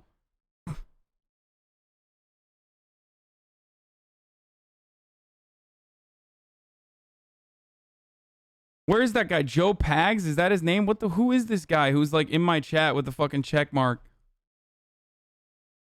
It's like another streamer who's like talking a bunch of idiotic bullshit. Sag. Meet Joe Pags, the syndicated. Hey, thanks a lot for stopping. Oh my God, what a fucking loser, dude. Yo, go get your clout somewhere else, you fucking conservative dipshit. Nationally syndicated radio, TV talk show. Get the fuck out of my chat, dumbass. I mean, this motherfucker is unironically old enough to know better. Holy fucking shit, dude. Interesting take. For sure, you should come on my show. Oh, thanks, man. Yeah, thanks, but no thanks, motherfucker. Get the fuck out of here, you clout goblin.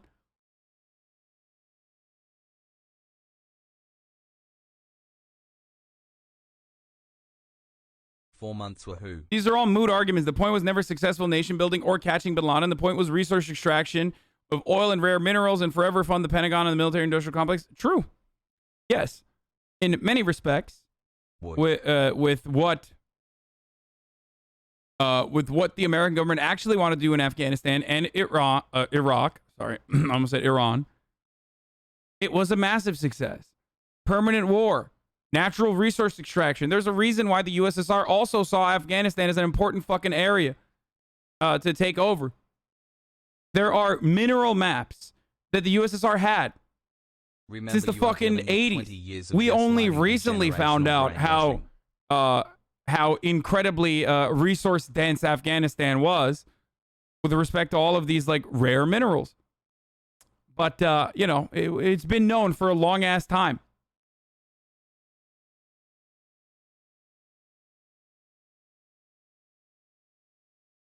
So yes, the war in Afghanistan was a perfect success. I think this is like a really fucking silly, just like a really dumb way to look at it. Just like showing Northrop Grumman, Raytheon. We get it. Like, yes, they all made a fuckload of money. Okay?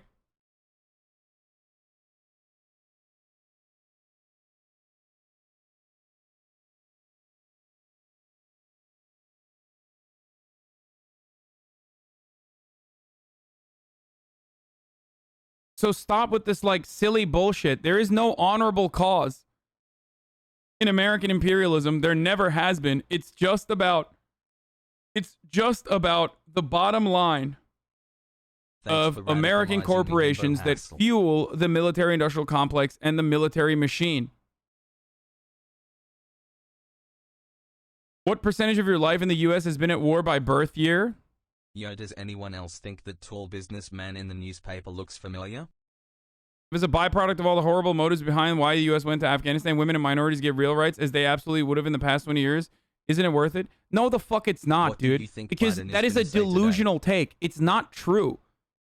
It's 100% not true, especially because women and minorities did not get real rights in Afghanistan under the U.S. occupation. What fucking rights did they get? Because a couple people in Kabul were able to go to fucking college and get like a I don't know, critical gender theory education.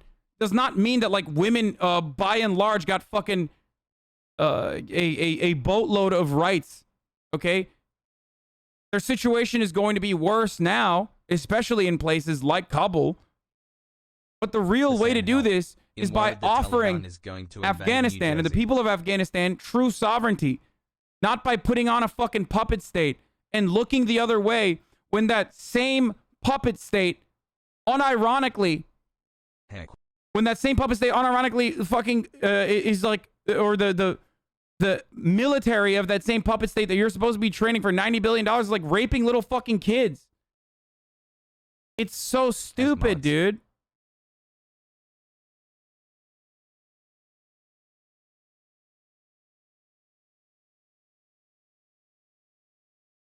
Oh.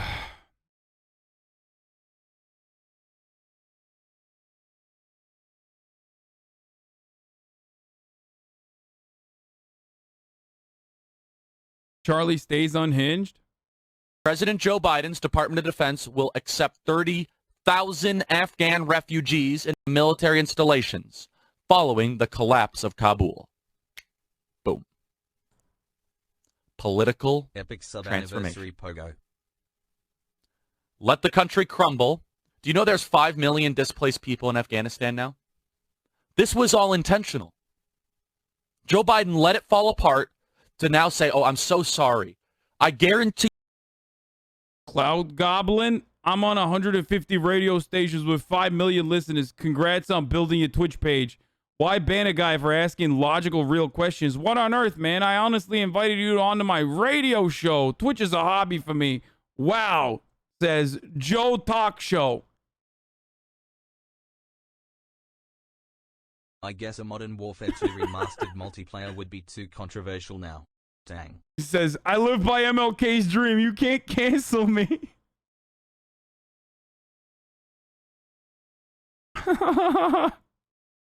15 months Pogo. He said, what is a Cloud Goblin? All right, let's keep going. To you, Joe Biden's speech this afternoon will talk about refugee assistance and relocation support. Now, Joe Biden's going to be scrambling to make good on it, and the liberal media will love it. They'll say, oh, yes, okay, now I get it. Joe Biden is now fixing his own problem. Joe Biden is stepping up, and he's allowing a flow of people from the Middle East into America. Thank you. Wait, I don't get it. 1 year. Dude, this dude is all over the place. Like, Trump said he wants fucking Afghan refugees. What's going on? Someone should inform Charlie Kirk that his take is now outdated. Donald Trump made it seem like he was interested in bringing Afghan refugees into the country. 20 years. As we found out earlier today, that's what he was saying. Finally, let's go. So is Charlie Kirk against that now? That's crazy. That's wild. Except the GOP is also removing the, I'm glad pages where Donald Trump was praised for the historic negotiations that they fucking engaged with that the Biden administration simply executed. You know what I mean? Like, that's what's going on here.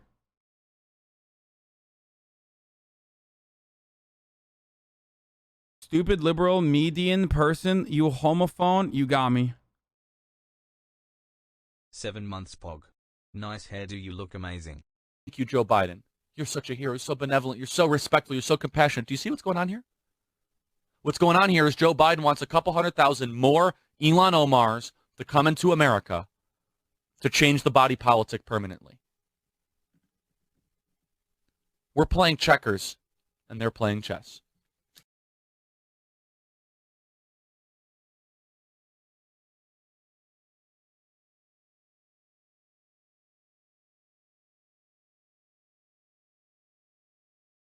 Oh, this is yeah, I have another thread from this guy that is on the docket. That's where I got the Donald Rumsfeld. That's where I got the declassified Donald Rumsfeld email that was on my Instagram story this morning for those of you who saw, where Donald Rumsfeld's like, I don't know who the fucking enemy is. It is like 2 years in to This is 2 years into, like, dude, there's so much to cover. Oh my god, I'm like getting. I've been camping for 4 I'm like days. losing my Your hair is fucking gone mind and here. The Taliban have taken over. Coincidence?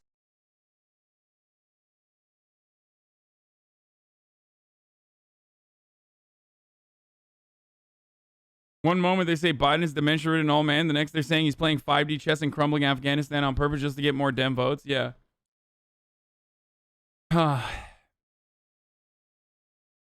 Poop. Mike Prysner is going to come after the Joe Biden video is over. Joe Biden is going to go live soon. Almost a year now. And we are going to watch him describe the situation in Afghanistan, Jack. I said we're going to cut the malarkey. We're cutting the malarkey. We cut it so good.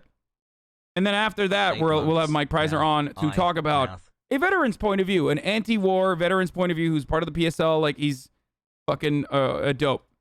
For the vast majority of Afghans. And so they are now left in this desperate situation, petrified for their lives.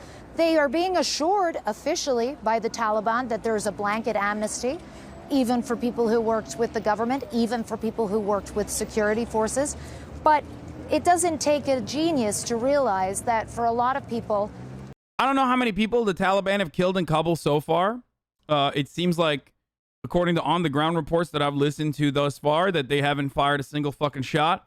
But some people did fire a shot. Some people being the American military that is now on Kabul. They killed 3 people last night, according to reports on the ground. The additional troop presence at the Kabul airport, you know, decided to have one big final huzzah because of the fucking chaotic situation that is down there.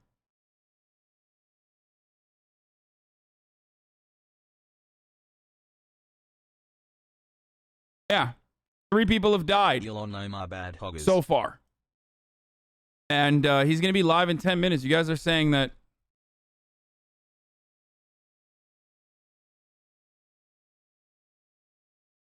Hi. You dream about having 5 million listeners like the nationally syndicated 150 radio station Radio God known as Joe Pagliarulo. He also is a 2-time divorced dad of 2 terrible gremlin children, 2 lost streak in a divorce court. I fucking hate family court. You kidding me? 1 year hassle, love you chat hassle. I got a big fucking losing streak over here. Is it conspiratorial to say this withdrawing was kind of on purpose to increase and revitalize war and occupation support back home? Yes and no. I personally think that it is a double whammy. I think that it's good for revitalizing the necessity for the civilizing force that is American imperialist forces, okay, in these barbarian lands. Because, like, look what's going on now. The people are in a state of disarray. Let's not talk about, you know, what our actions and inaction has led to in the region. But then it's a double whammy because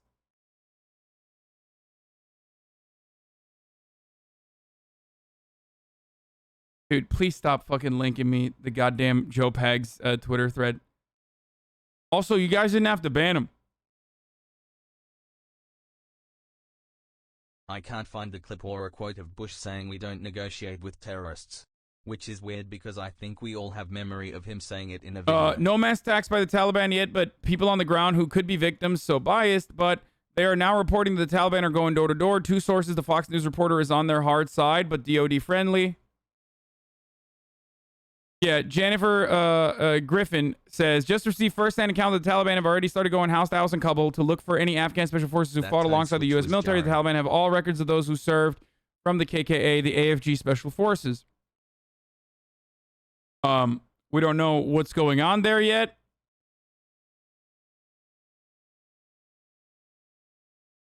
I doubt that they are going to offer any sort of fucking amnesty to the Afghan security forces. They're probably going to murder them. Taliban has now started searching door to door looking for government officials, former police and security forces members, and those who worked for foreign countries, NGOs, or infrastructures in Afghanistan. At least 3 journalists' houses were searched within the last hour. Trouble is now becoming deadly. This is a game changer for all. Many have started counting their final hours of life in Kabul. Nobody knows what happens next. Pray for us. Okay. I don't know what's going on there. I don't know if that's real or not. But it conflicts with the reporting that I've... I mean, look, everything changes. Like, things are changing immediately and fast. So they could start doing that. Do not get me wrong. 1 month for every year we were in Afghanistan.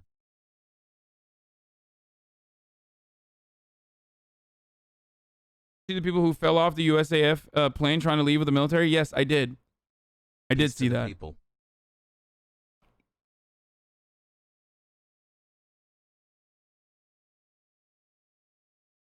Genuine question, you say Taliban was not responsible for 9/11, but they have strong ties to Al-Qaeda? Currently working the day shift at Kabul's last McDonald's. So do Pray we. for What me. the fuck? Like, we have stronger ties to Al-Qaeda than the Taliban does. What do you mean?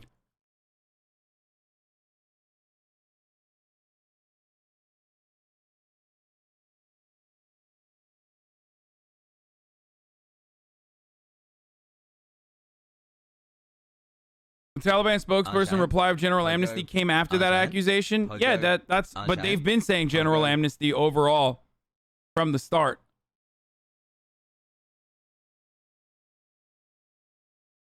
Yo.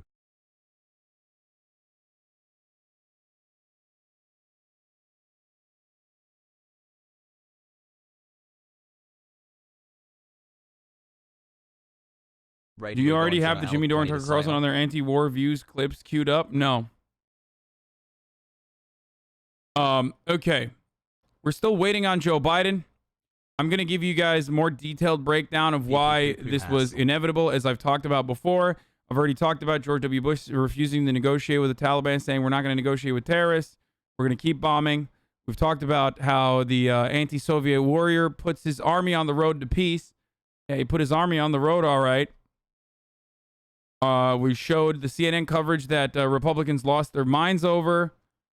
I briefly talked about the Chris Evans CIA propaganda. Well, we could make sure that. Here's Chris Wallace throwing Mike Pompeo's past praise for the Taliban back in his face.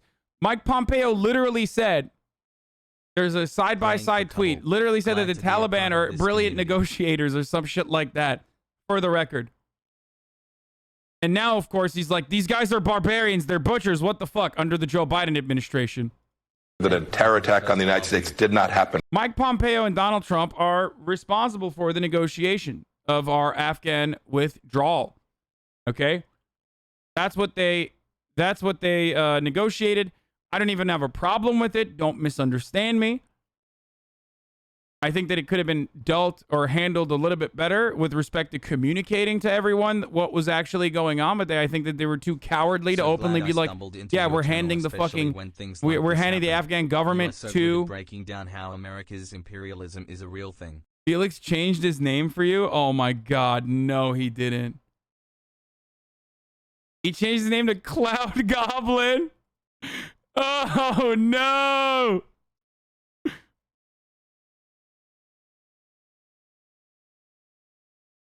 Been away for 3 weeks and so happy to be back.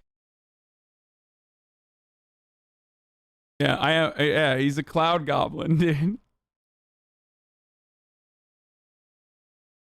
Sorry, I'm kind of lost. This feels like this Afghanistan Taliban takeover thing was completely America's fault over decades, multiple presidents crossing party lines. Why are we pointing the finger both ways?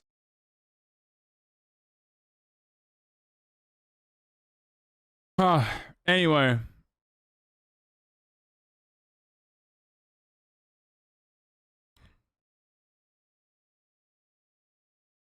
Cloud Goblin, Say that to my face, you liberal Taliban lover motherfucker. Oh my God, dude, this is the most powerful man.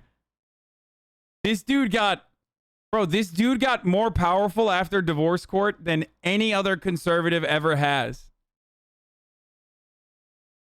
I shake. I cower in fear. I mean, he is fucking jacked. Good for him. Honestly, good for him. He's the most powerful Italian man on the planet.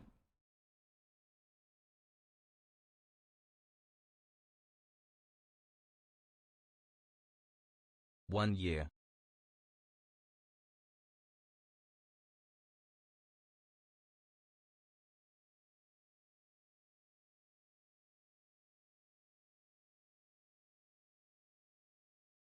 Six months ago, you stole my joke from chat and did not give me any credit. You acted like you came up with that joke, and chat went wild for the joke, dropping Keck W and Omegalol left and right.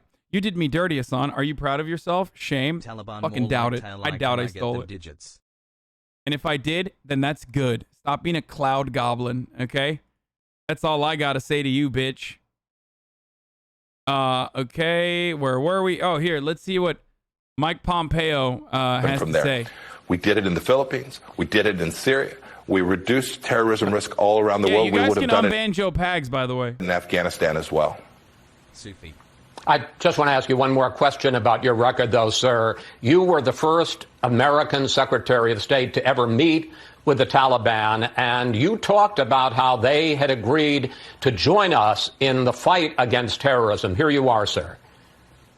The gentleman I met with agreed that they would break that relationship and that they would work alongside of us to destroy, deny resources to, and have al-Qaeda depart from that place. Do you regret giving the Taliban that legitimacy? Do you regret pressing the Afghan government to release 5,000 prisoners, which they did, some of whom are now back on the battlefield fighting with the Taliban?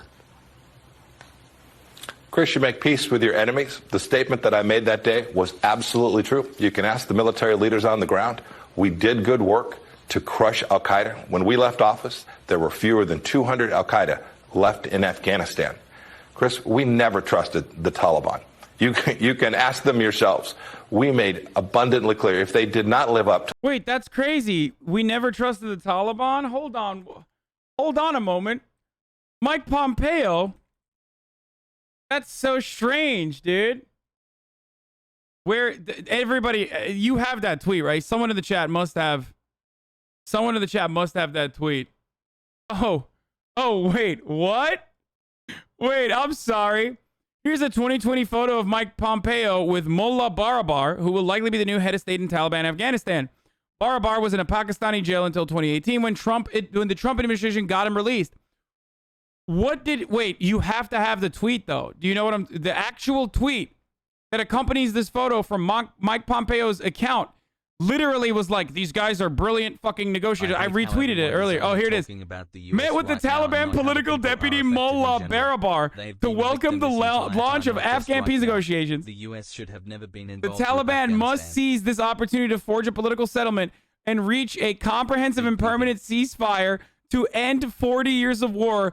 This effort must be Afghan-led. Biden is not live yet.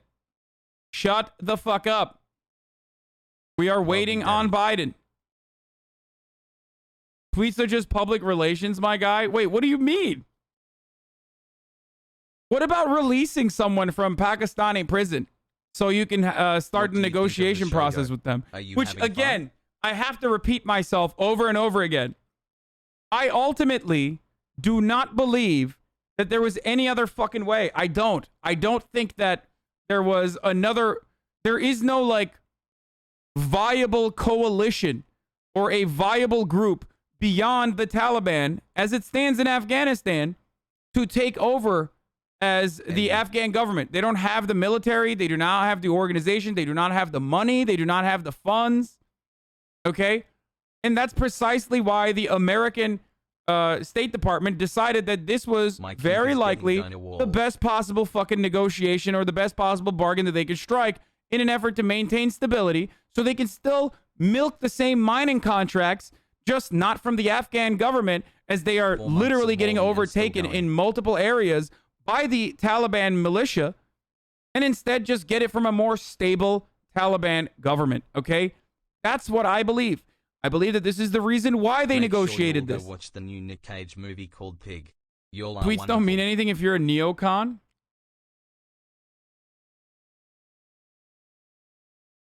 Taliban spokesman on MSNBC right now. Imagine someone telling you we'd be here 20 years ago. Says they made an agreement to let the U.S. leave and evacuate people at the airport consistent with what we've seen. The Taliban isn't even fighting them. This is all American incompetence plus Afghan desperation to get out. Claims that Afghan government was spreading rumors the U.S. would take anyone who wanted to leave with no documentation, etc., and that caused the chaos at the airport. Don't know if it's true, but this is why it's good to be able to hear from the other side despite calls to censor. Yeah, here it is side by side, by the way. This is Mike Pompeo when he fucking got Barabar out of the prison and then negotiated with him. This is what happened once the negotiation actually was executed by the Joe Biden administration. The Taliban are butchers. We demanded a set of conditions and made clear the cost we would impose if they failed to deliver. They haven't. The terms we achieved held during our time. This administration has failed. Bullshit. That's unironically what you fucking... That is literally what you negotiated.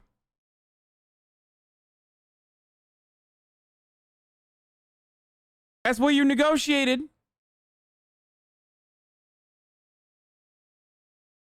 Guys, Biden is not live at the moment. Either send me a link of Biden actually talking or shut the fuck up. I'm going to start banning you. After decades of conflict, we have come to an understanding with the Taliban on a significant reduction in violence across Afghanistan. This is an important step on a long road to peace, and I call on all Afghans to seize this opportunity. Poggers.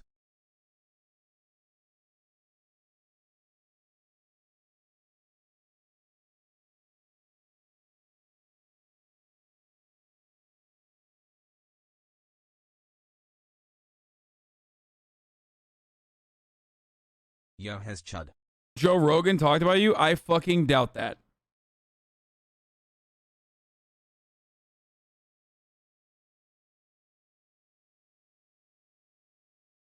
A whole year. Love you and keep your face shaved. I promise it's Joe better. Rogan take?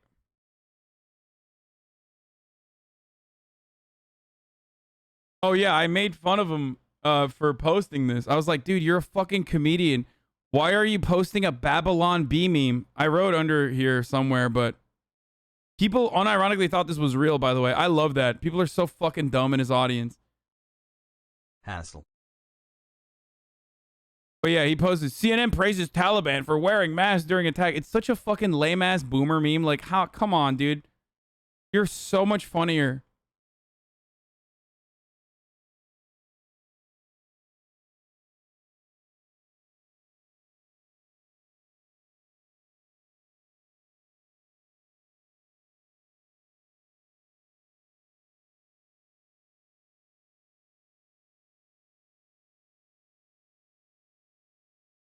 Sorry, did you say earlier that Osama bin Laden coordinated the 9/11 attacks out of Saudi Arabia? The CNN article says Taliban controlled Afghanistan. Just curious. I might have misheard you. No, I said that Osama bin Laden, while in the hands of the Taliban, certainly was in the hands of the Taliban inside Afghanistan. 1,000% is a Saudi is a Saudi national and orchestrated the attacks by getting funding from the Saudi royal family and 15 of the fucking 17 hijackers were Saudis and has significantly more to do with Saudi Arabia than Afghanistan. And that the Taliban negotiated or wanted to negotiate delivering Osama bin Laden to a third country, a neutral third party, or even directly to the United States if 8 months they were to stop the bombing campaign. And the United States said no. Okay? Do you not understand that? Yes, there was a moment in time when he was in Afghanistan, but that does not justify bombing the entirety of Afghanistan and putting boots on the ground. Hassle.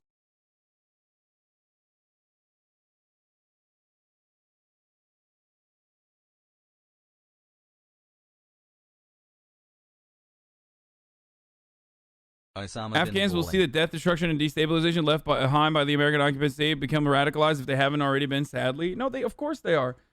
Dude, I will never cover the, I'm not going to cover the Biden press conference. I'm just not going to cover it. I hate you guys, and I hate the news, and I hate Joe Biden, and I'm not going to cover it on purpose. I mean, don't even stare at the screen that says we are waiting on him right now. Don't even stare at the screen. Don't look at it. Just hear my voice, okay? And make assumptions about what I will and won't do. Clearly, I'm waiting for it.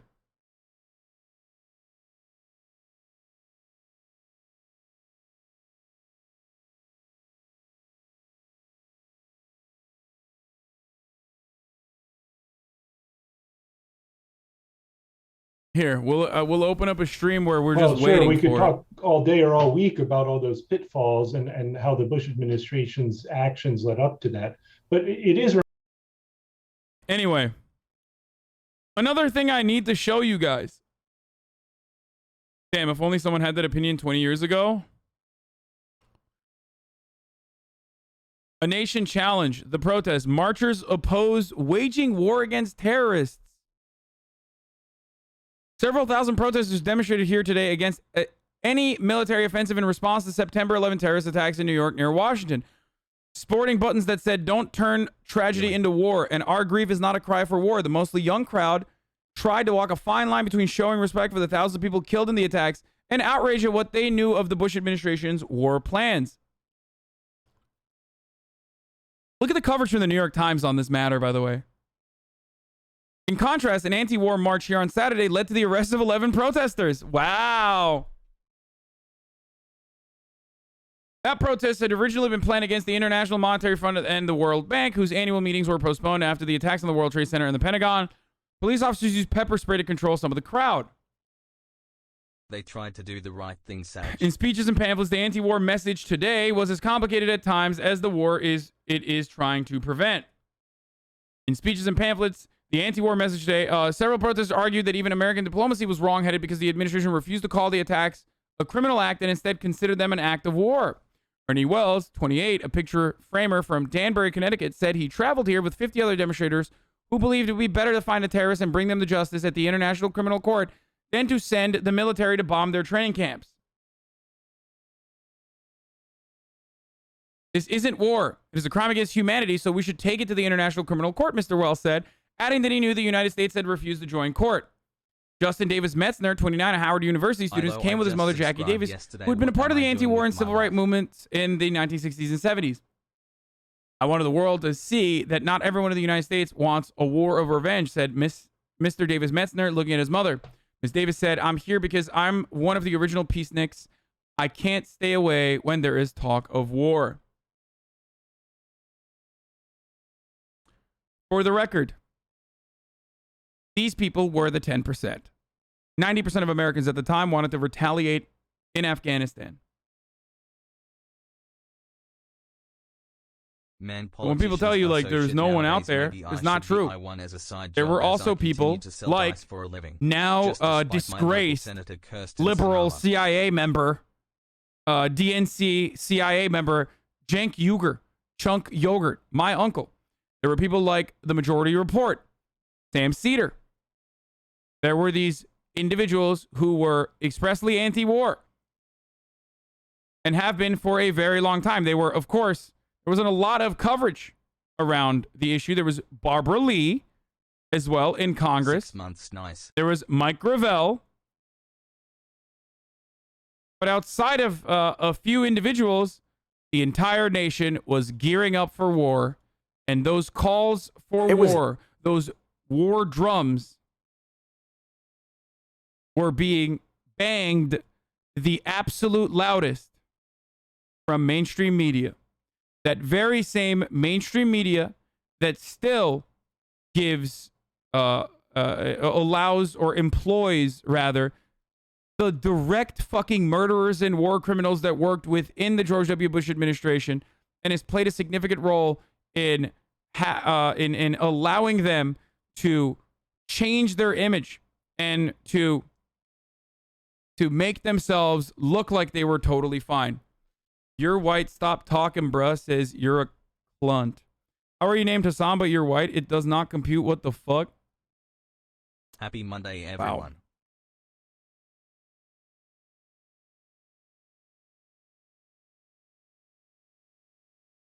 Good take, man. Incredible. Hassan, what do you know about rolling deep?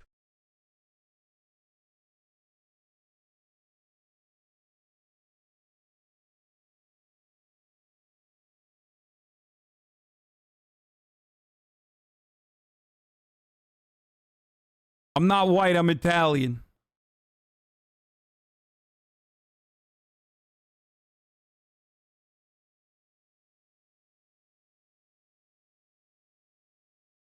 How dare you?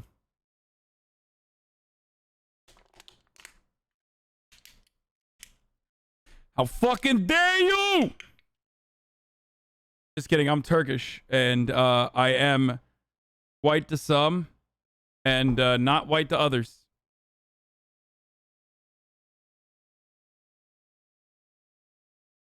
Before we invaded, we had a lot of special forces in the country working with the Northern Alliance and doing work to topple the Taliban. Realistically, that was probably the best option, but hindsight is 2020, and neocon hawks wanted an invasion.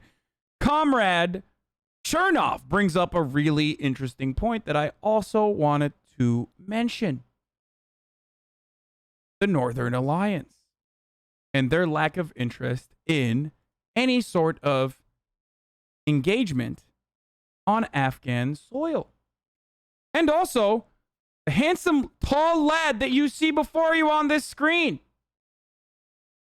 Shouts out to True Anon for pointing me in the direction of this article that I'm going to show you now.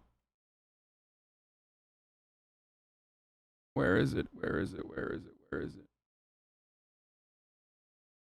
The Taliban originally offered to turn bin Laden over to a Saudi-based moderate Muslim organization for trial. This was before 9/11.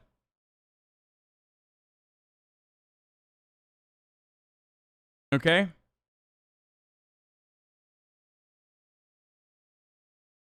But the U.S. wanted to invade and occupy for different reasons. On 9/4, Bush held a cabinet meeting about military action against Afghanistan. But the U.S. plan could not proceed because the head of the Northern Alliance, Ahmed Shah Massoud, was dead set against U.S. troops in Afghanistan.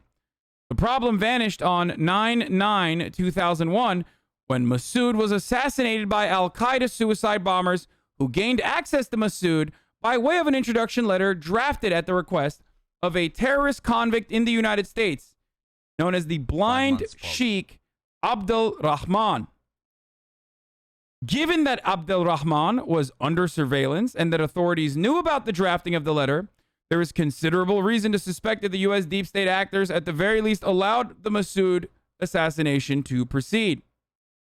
The Bush cabinet on 9/10 had a follow-up meeting to the 9/4 meeting in regards to Afghanistan war plans. Then on September 11, 2001, they no longer needed to have such a meeting.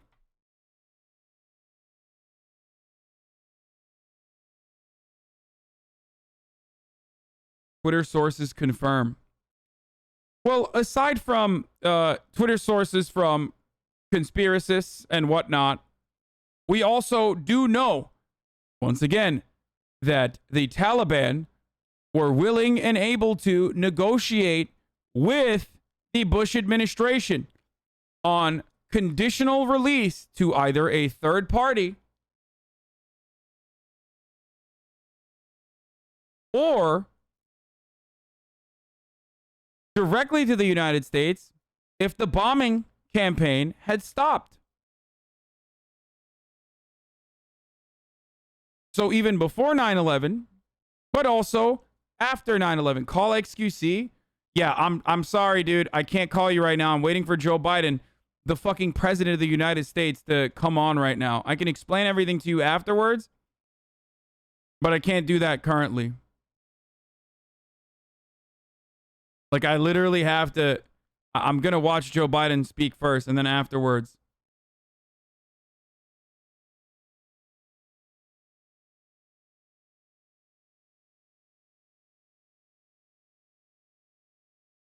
Oh, there he is. That's the covert action link, article link. Here it is, boys. Unfolding situation in Afghanistan. Let's watch what he has to The say. developments that have taken place in the last week and the steps we're taking to address the rapidly evolving events. My national security team and I have been closely monitoring the situation on the ground in Afghanistan and moving quickly to execute the plans we had put in place to respond to every constituency, including and contingency, including the rapid collapse we're seeing now. I'll speak more in a moment about the specific steps we're taking, but I want to remind everyone how we got here and what America's interests are in Afghanistan. We went to Afghanistan almost 20 years ago with clear goals. Get those who attacked us on September 11, 2001, and make sure al-Qaeda could not use Afghanistan as a base from which to attack us again. We did that. We severely degraded al-Qaeda in Afghanistan. We never gave up the hunt for Osama bin Laden, and we got him. That was a decade ago. Our mission in Afghanistan was never supposed to have been nation building. It was never supposed to be creating a unified, centralized democracy. Our only vital national interest in Afghanistan remains today what it has always been: preventing a terrorist attack on America's homeland. I've argued for many years that our mission should be narrowly focused on counterterrorism, not counterinsurgency or nation building. That's why I opposed the surge when it was proposed in 2009 when I was vice president. And that's why, as president, I'm adamant that we focus on the threats we face today in 2021, not yesterday's threats. Today, the terrorist threat has metastasized well beyond Afghanistan. Al-Shabaab in Somalia, Al-Qaeda in the Arabian Peninsula, al-Nusra in Syria, ISIS attempting to create a caliphate in Syria and Iraq, and establishing affiliates in multiple countries in Africa and Asia. These threats warrant our attention and our resources. We conduct effective counterterrorism missions against terrorist groups in multiple countries where we don't have permanent military presence. If necessary, we'll do the same in Afghanistan. We've developed counterterrorism over-the-horizon capability that will allow us to keep our eyes firmly fixed on the direct threats to the United States in the region and act quickly and decisively if needed.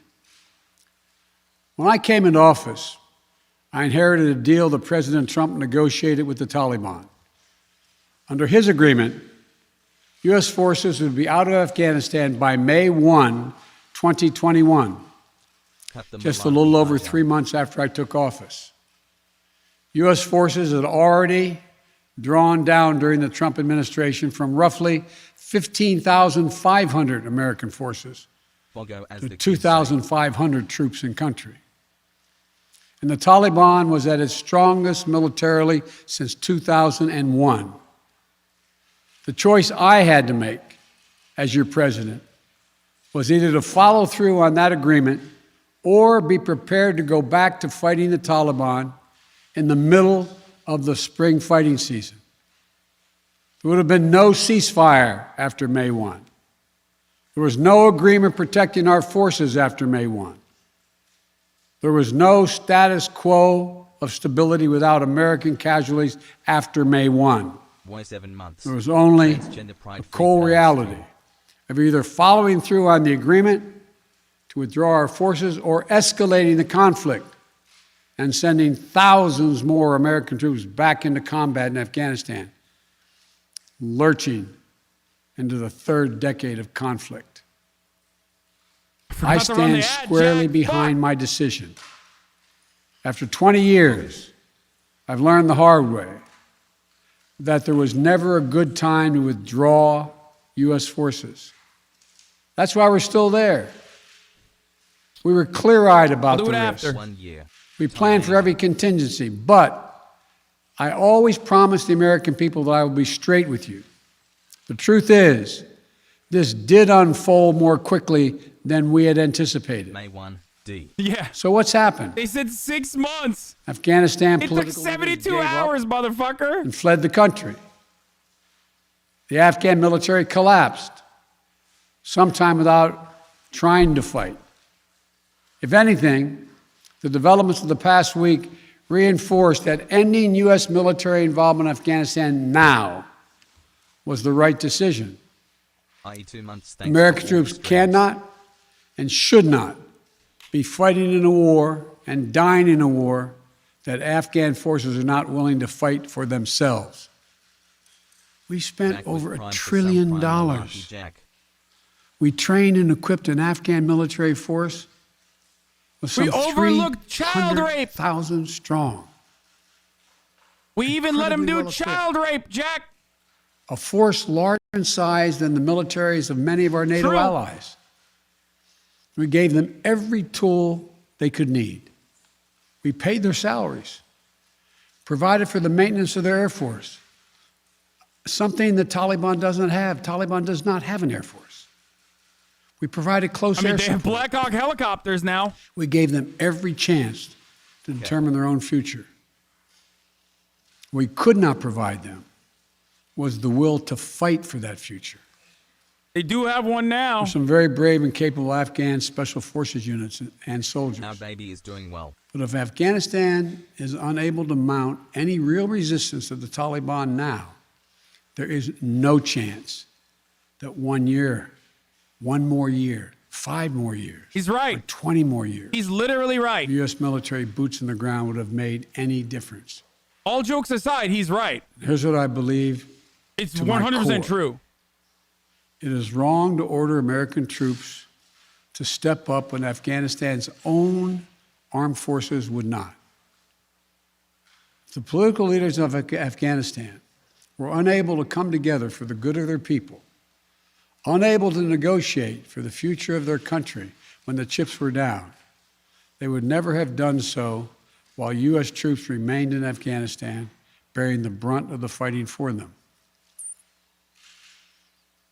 And our true strategic competitors, China and Russia, would love nothing more than the I like United that he's States to shifting the continue to blame funnel onto the Afghan billions people, of by the dollars way, in resources and not like attention into what we've done for 20 years Afghanistan being indefinitely. just dumb as fuck. Like he When I hosted briefly President alludes Ghani to and our Chairman involvement, Abdullah at the White House in June, but he's like, yeah, these and again Afghans, when they I don't want to spoke be by liberated, phone Jack. to Ghani in July, we had very frank conversations. Hello, Hassan. I love your We pretty talked face. about how Thanks for 7 Afghanistan months. should prepare to fight their civil wars after the U.S. military departed, to clean up the corruption in government so the government could function You've had a good day for so the far. Afghan people. Hassel. We talked extensively about the need for Afghan leaders to unite politically. They fail to do any of that. I also urge them to engage in diplomacy, Month, let's go, Hassel. to seek a political settlement with the Taliban.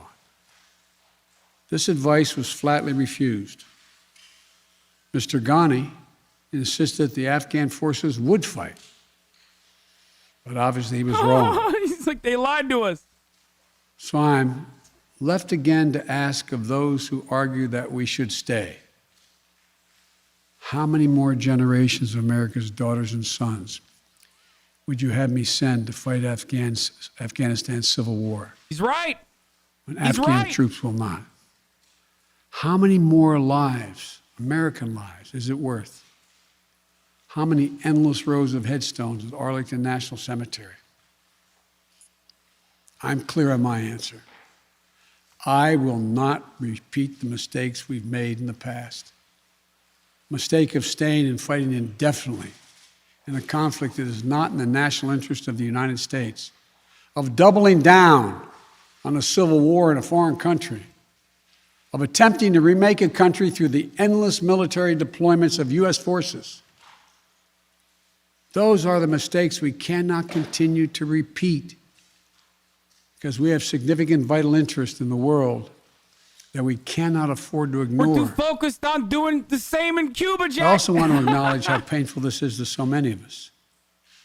The scenes we're seeing in Afghanistan, they're gut-wrenching, particularly for our veterans, our diplomats, humanitarian workers, for anyone who has spent time on the ground working to support the Afghan people. for those who have lost loved ones in Afghanistan, and for Americans who have fought and served in the country, serve our country in Afghanistan. This is deeply, deeply personal. It is for me as well. I've worked on these issues as long as anyone. I've been throughout Afghanistan during this war, while the war was going on, from Kabul to Kandahar to the Kunar Valley. I've traveled there on 4 different occasions. I met with the people.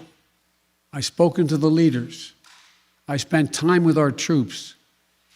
And I came to understand firsthand what was and was not possible in Afghanistan. So now we're focused on what is possible. We will continue to support the Afghan people.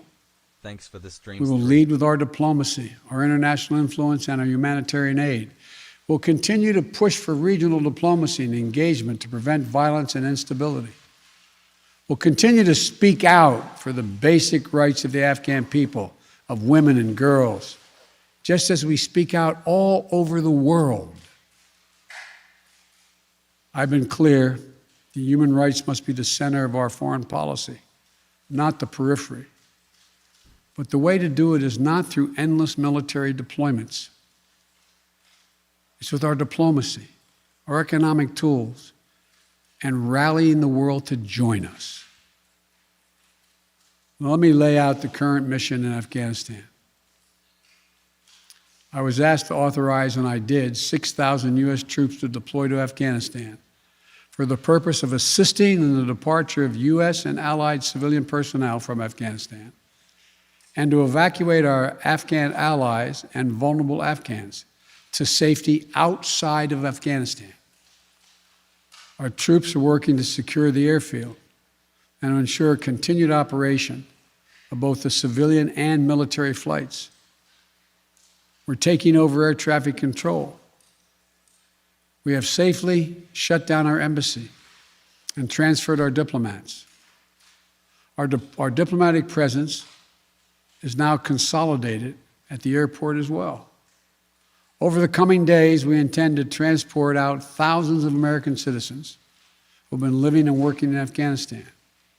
We'll also continue to support the safe departure What about the of civilian McDonald's in Kabul, Jack? the civilian personnel of our allies who are still serving in Afghanistan. This is going to be so bad Operation for his approval Allies rating. Refugee, which I announced back in July, has already moved 2,000 Afghans who are eligible for special immigration visas and their families to the United States.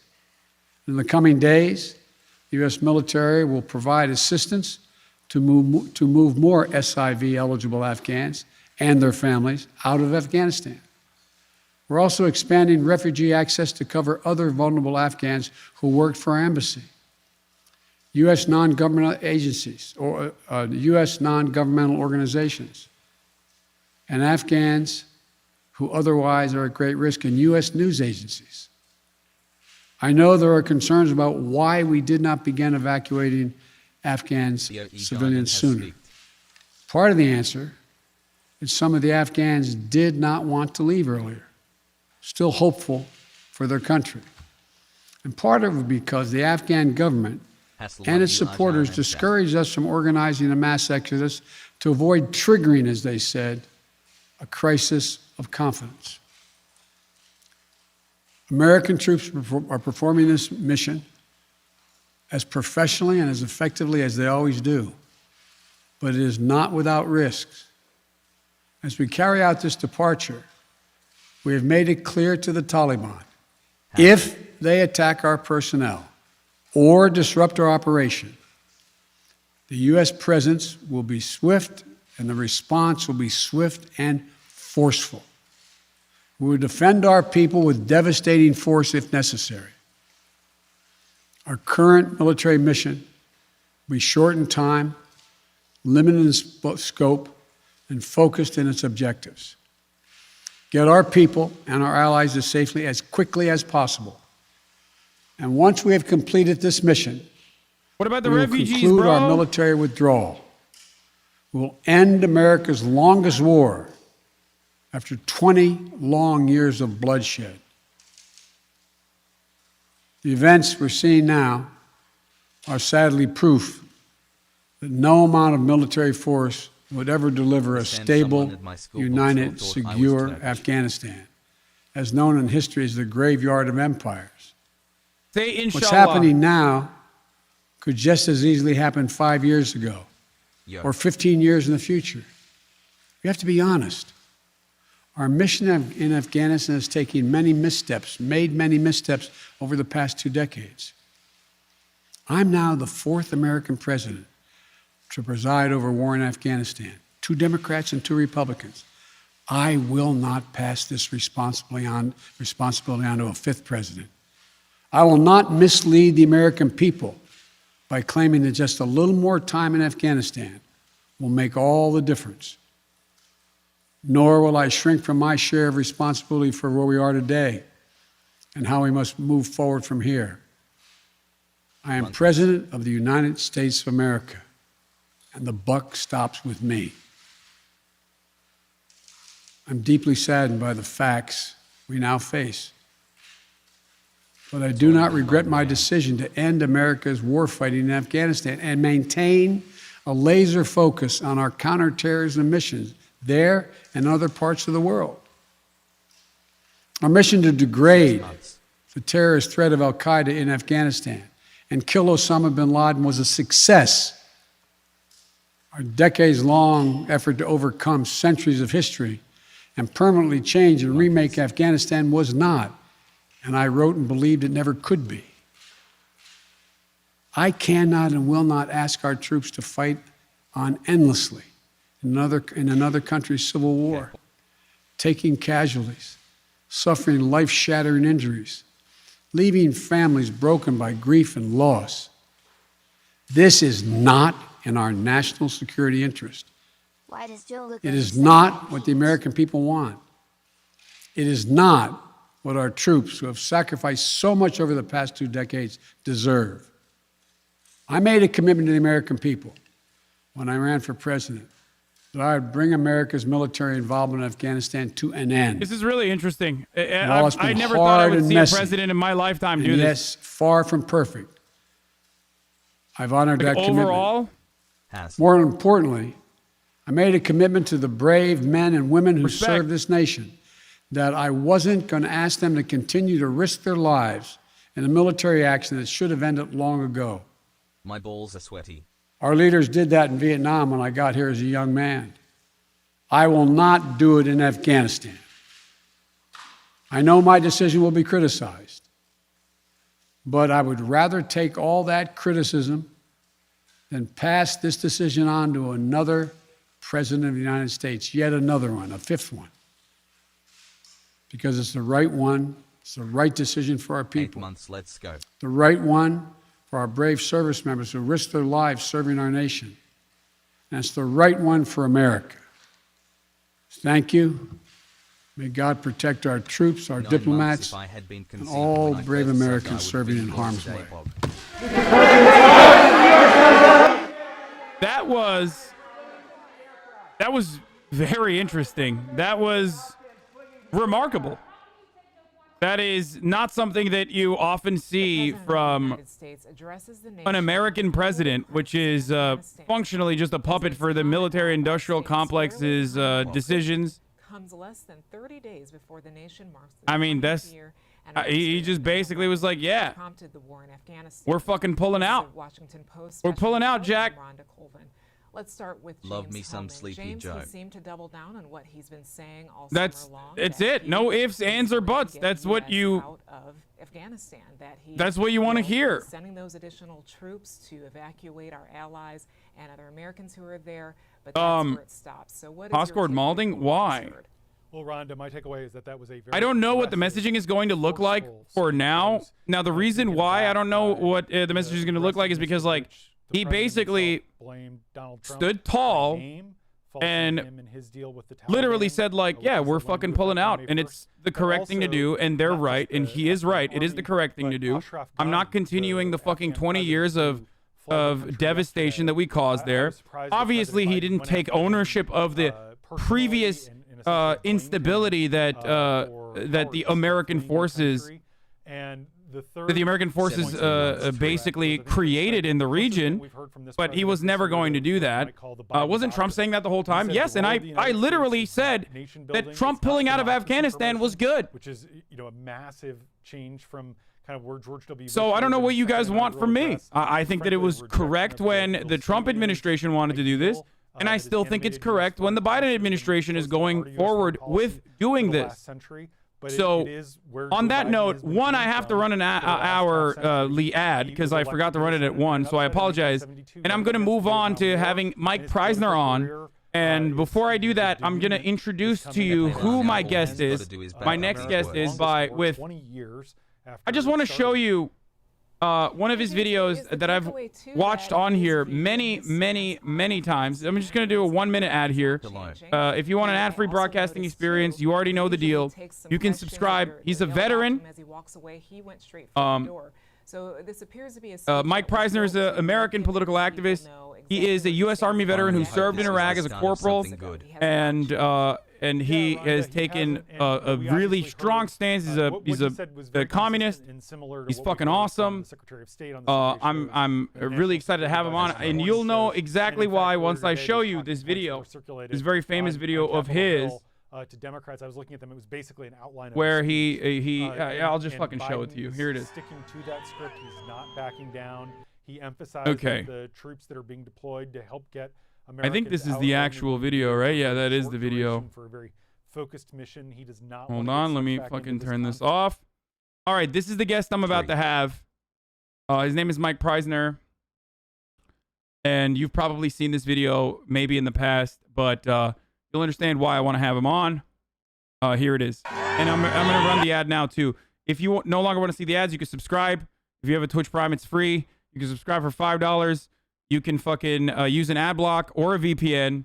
But here's the 1-minute ad break now. But that's how you get an ad-free broadcasting experience. Twitch Prime is free if you literally have it. Here's the 1-minute ad break now. Here's the video. I just want to show you this before I have him on. Susan Brothers, thanks everyone for being here. We're from the organization March Forward. We're here to say to all those serving in the Army and the Marines and the Air Force and the Navy that you have the absolute right to refuse to take part in these criminal wars, and that's a right that all of you should exercise. You have no reason to go put your life on the line and kill and die for profit. We've been to Iraq. We've been to Afghanistan. And we know what these wars are really about. And we joined the military for many reasons. Because we need a college education, because we need a job, because we need health care. And then we join the military, and they tell us that our enemies are poor people in caves in Afghanistan, or poor people in the deserts of Iraq. But we've been to those countries, and we know that our enemies are not other poor people abroad. Our enemies are the people that laid us off from our jobs, that denied us health care, that make it impossible to get an education. Our enemies are not in the poorest countries on the planet, but right here in the richest one. The occupations of Iraq and Afghanistan alone are costing over $700 million every single day. This is a crime every single day, while so many of us are hurting. Well, I think all of us here and the vast majority of people in this country would agree that we can spend $700 million a day better than bombing people that we have no reason to bomb.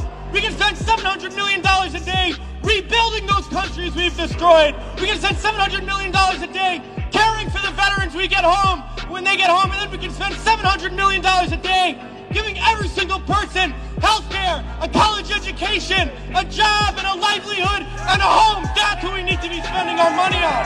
But this government is not going to do that. They're not going to use the money in that way. They're not going to end the wars. And they're not going to do it because it's not our government.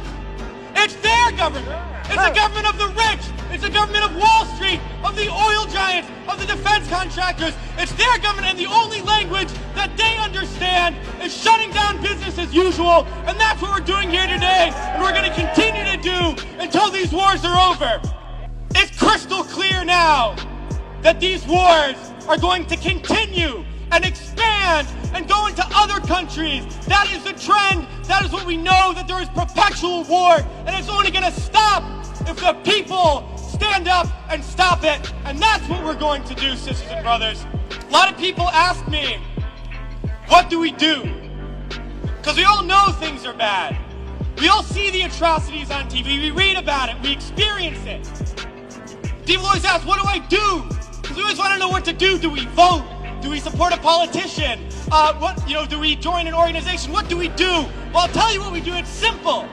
We fight. We fight and we fight and we fight and we shut down our workplaces. We shut down our schools. We shut down the streets. We shut down business as usual. And we fight until we force the people in there to do what the people out here want. Because that's how we're going to get around, and we're going to fight until there's not one more bomb drop, not one more bullet fired, not one more soldier coming home in a wheelchair, not one more family slaughtered, not one more day of U.S. imperialism. So let's fight to make that happen. We can do it today, and in the days ahead, we have to fight to end these wars and create a better world, sisters and brothers. All right, that is Mike. I hope I don't know if I'm fucking up Mike's last name here. Mike Prysner, who is joining me right now. Hey, what's going on, man? Hey, what's up, Hasan? All right, I can hear you. Let me just adjust your volume. Damn, your setup is fucking actually very serious right now. I'm in the Empire File studio. Oh hell yeah! You wanna get a little bit closer to the microphone? While I work on this stuff real quick. Okay, let's put it into studio mode. Boom. There it is. Okay.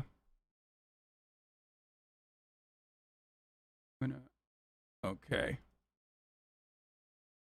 All right, perfect. Let me just turn this up and turn you and show you to the people here.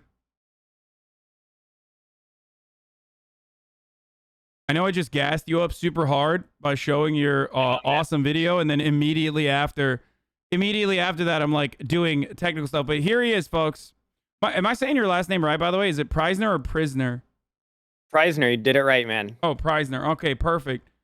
Mike, do you want to give a little bit of a background on yourself? I mean, you're a filmmaker. You are a producer and writer for the Empire Files. For the co-host of the Eyes Left Pod. Sure, yeah. I mean, I guess my qualification to talk about this topic, I'm a producer of the show called The Empire Files, which you can find on YouTube. I made a film with my partner, Abby Martin, called Gaza Fights for Freedom. But, I've been a kind of journalist on the issue of Afghanistan for a long time. In fact, the first article I ever published back in 2008 was about the Afghanistan war, and I've done media work ever since. The Empire Files, done a few documentaries about the Afghanistan war.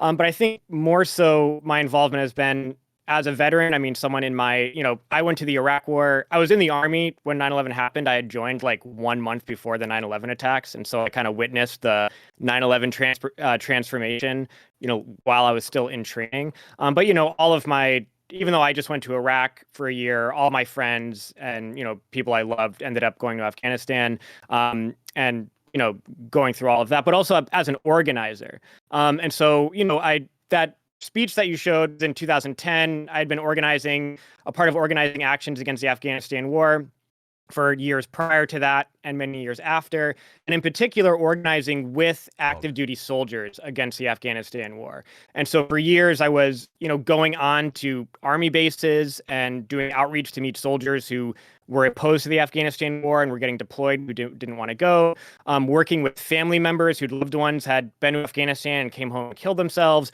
And so this kind of really intimately involved with the war throughout the duration and kind of seen it at every point from the very beginning up until, what we just saw Biden do. And it's been a lot of twists and turns. And I think that it's, what we just saw was an end of the war that should have never started.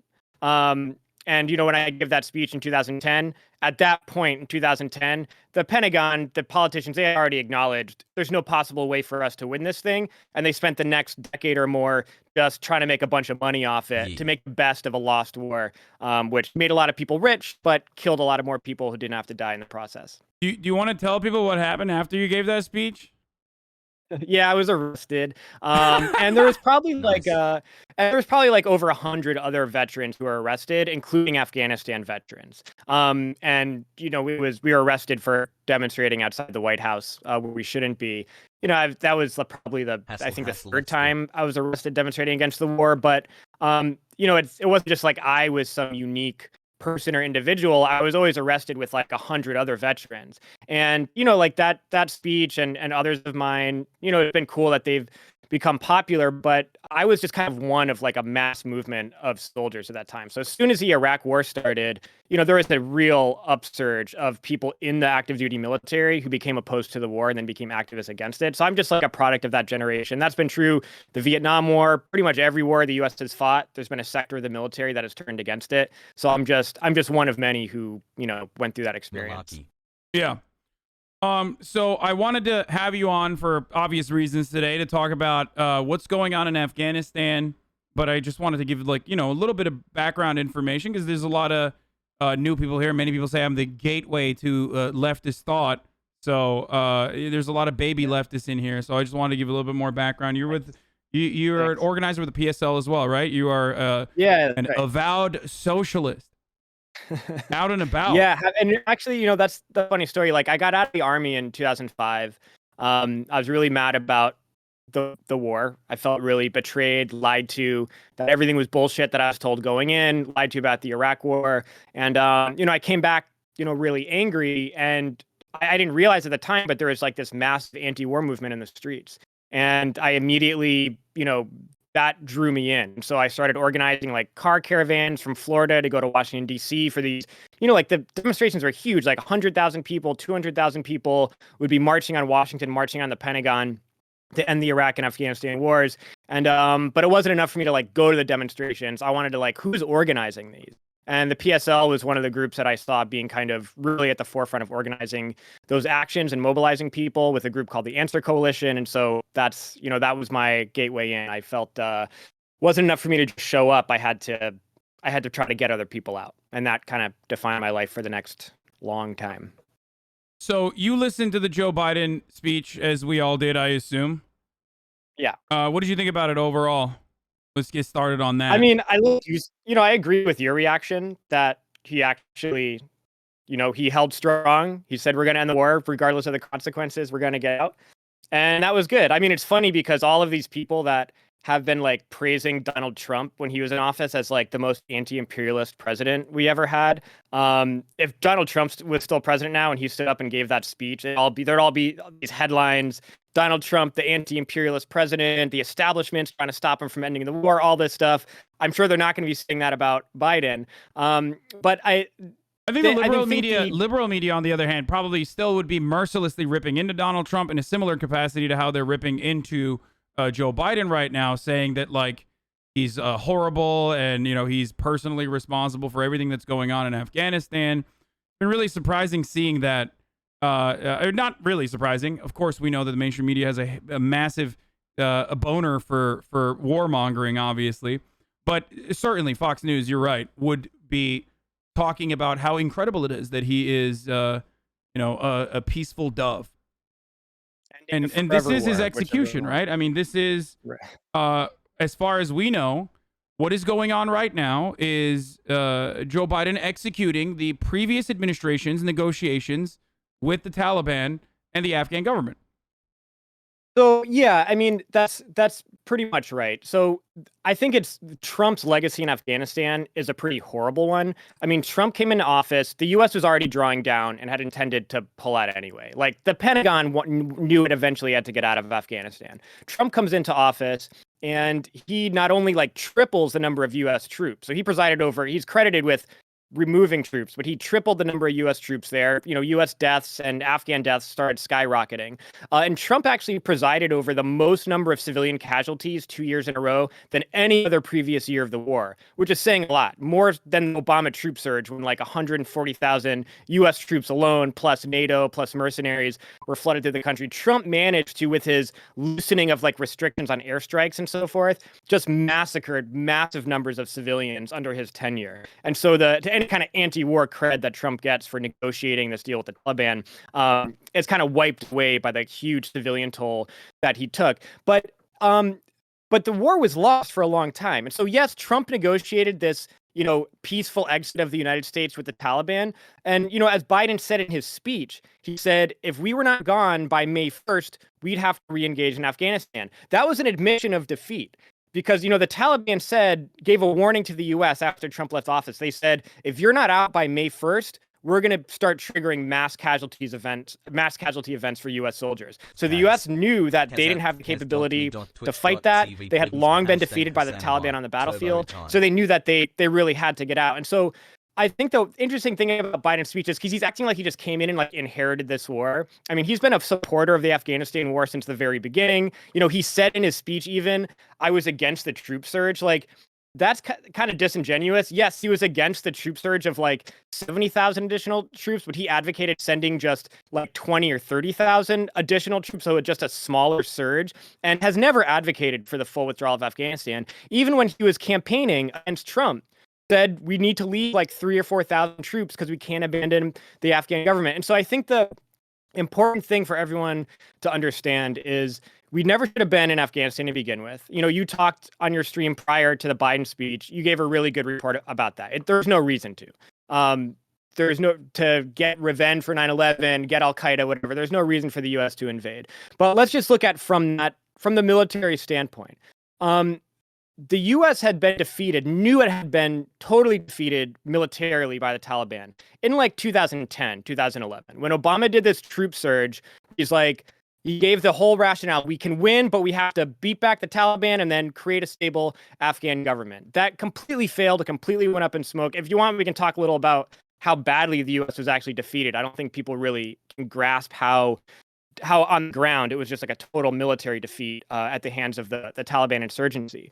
But they knew in 2010, 2011, they knew that there was no military victory against the Taliban. Even with all that huge surge of 100,000 American troops, they could make zero gains against the Taliban forces.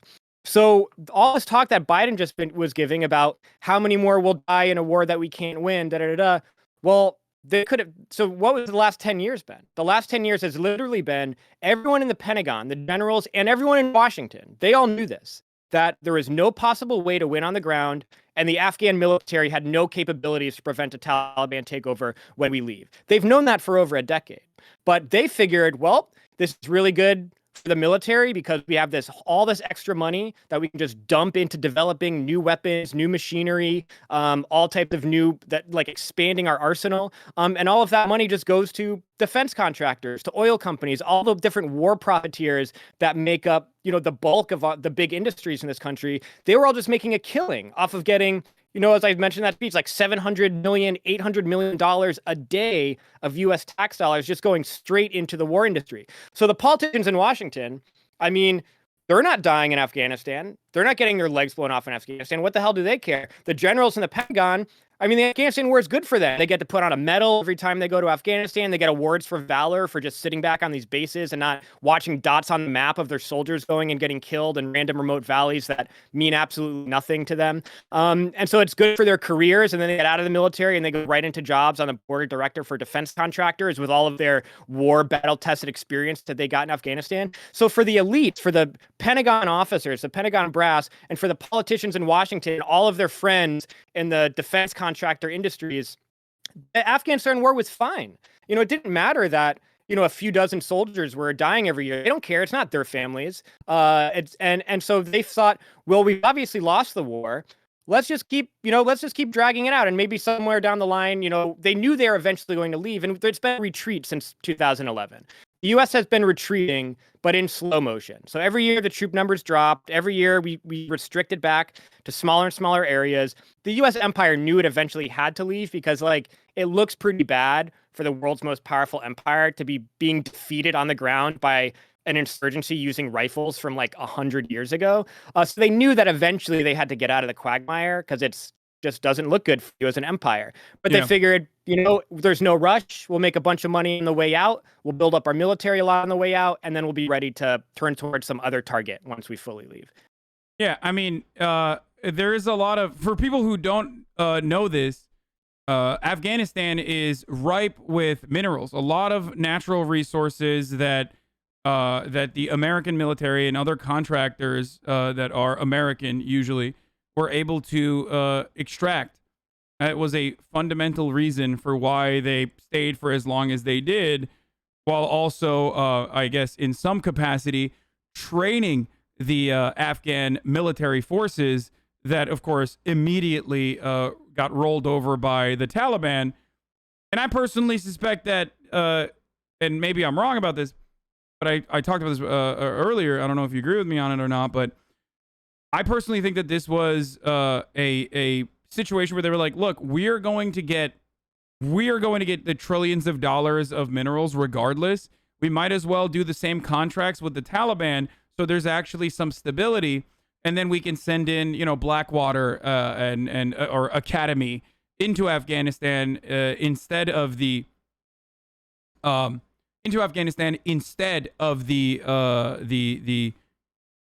American military directly being involved there and doing it themselves.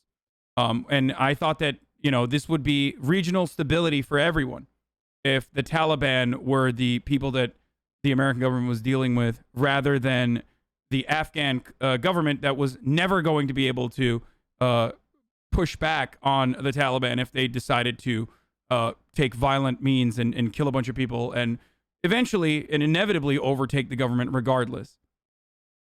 No, you're absolutely right. And the U.S. government was trying to negotiate with the Taliban right when they took over through the 90s under Bill Clinton. And they were negotiating because they wanted to build an oil pipeline in Afghanistan. I mean, Afghanistan is an extremely important geopolitical location for resources, neighboring all these oil-rich former Soviet republics. And so the Clinton administration was fine with the Taliban. I mean, there was even groups of Taliban that were flown to Texas to go to the Unocal oil executives' ranch to have meetings about developing these oil pipelines. So the U.S. never had a problem with the Taliban government. But they were just kind of difficult to deal with. They wanted to develop these pipelines, but the Taliban were dragging their feet. They didn't really care about it. And so they were just they weren't the best business partner. And so 9/11, and we can't just look at it in the vacuum of Afghanistan. When 9/11 happened, the United States government said, great, this is perfect. Every government in the region that is not a total client or neo-colony of the United States, now's our ticket to go take them all out. Why did they want to take out the Taliban government? Not because the Taliban had anything to do with 9/11, which they didn't. Not because they weren't cooperating with the U.S. in anti-terrorism operations. They were. The Taliban were just annoying to deal with as business partners. So they figured, we'll just go in Afghanistan, knock down the Taliban real quick, set up a puppet government that's a neo-colony of the United States and will give us all the contracts to mine the minerals and build the oil pipeline. Then we'll go to Iraq and take down that government really easily and then set up a puppet government that'll give us all the oil contracts. Then we'll go to Iran and do the same thing. Syria do the same thing. Lebanon do the same thing. Sudan do the same thing. Somalia do the same thing. I mean, and a lot of those countries Biden named in his speech of places we need to turn towards, not being bogged down in Afghanistan. So that was the goal of the U.S. empire and imperialism in the wake of 9/11, was go to this region, which was like a bastion of anti-imperialism and resistance to U.S. domination, and just this total imperial arrogance to think that they could just go in and easily overthrow these governments and install puppet governments, and then it would just go very easily. And it just shows you just the hubris and the arrogance of the people in Washington and the Pentagon who have so much control over our lives. They're complete idiots. And so it both blew up in their faces. The Iraq War completely blew up in their face. They were totally defeated militarily on the ground and effectively retreated in defeat. And the same thing happened in Afghanistan. But Afghanistan's a little different because they were able to drag it out a lot longer. And it's the same thing with Vietnam. After the U.S. knew they had lost in Vietnam, militarily anyway, of course, still is a lot to gain for the war industry. But instead of just saying, okay, there's no possible way to achieve our objectives, we don't want to kill any more people and we don't want any more people to die, they adopted a strategy called peace with honor, which meant just bombing, killing millions extra people and sending 100,000 or so more soldiers to their deaths before they eventually retreated. And that's what happened in Afghanistan. I mean, there is no reason why they couldn't have left a decade ago. And I remember when Obama, it should have never been there. Leaving a decade ago would have been very popular. I remember when Obama gave his speech announcing the troop surge at West Point and everything. And I was gathered with a bunch of military families, mostly mothers, and whose whose sons were in the military, had been to Afghanistan 4 or 5 times, been to Iraq a bunch of times, and thinking that Obama was going to end the war. And Obama's speech actually turned into, we're escalating the war, but then we're going to end it in 3 years. And by 2014, it'll be over. And it was just this room of all these moms just like sobbing, knowing that they were like so tired. They're done. And here was Obama saying, you got to just stick through it another 4 years, just another 4 years, and then we'll really end the war. And the main rationale, Obama said, we can't leave now. We have to keep sacrificing lives because we can't let the Taliban take over. Now it's like the main reason. We cannot let the Taliban take over, and that's the only rationale to continue fighting. Well, they knew that there was no stopping that. They knew that that wasn't a possibility to defeat the Taliban, but they just lied and kept it going. And I think the Afghanistan papers, which were released in 2019, blows the lid off the whole thing.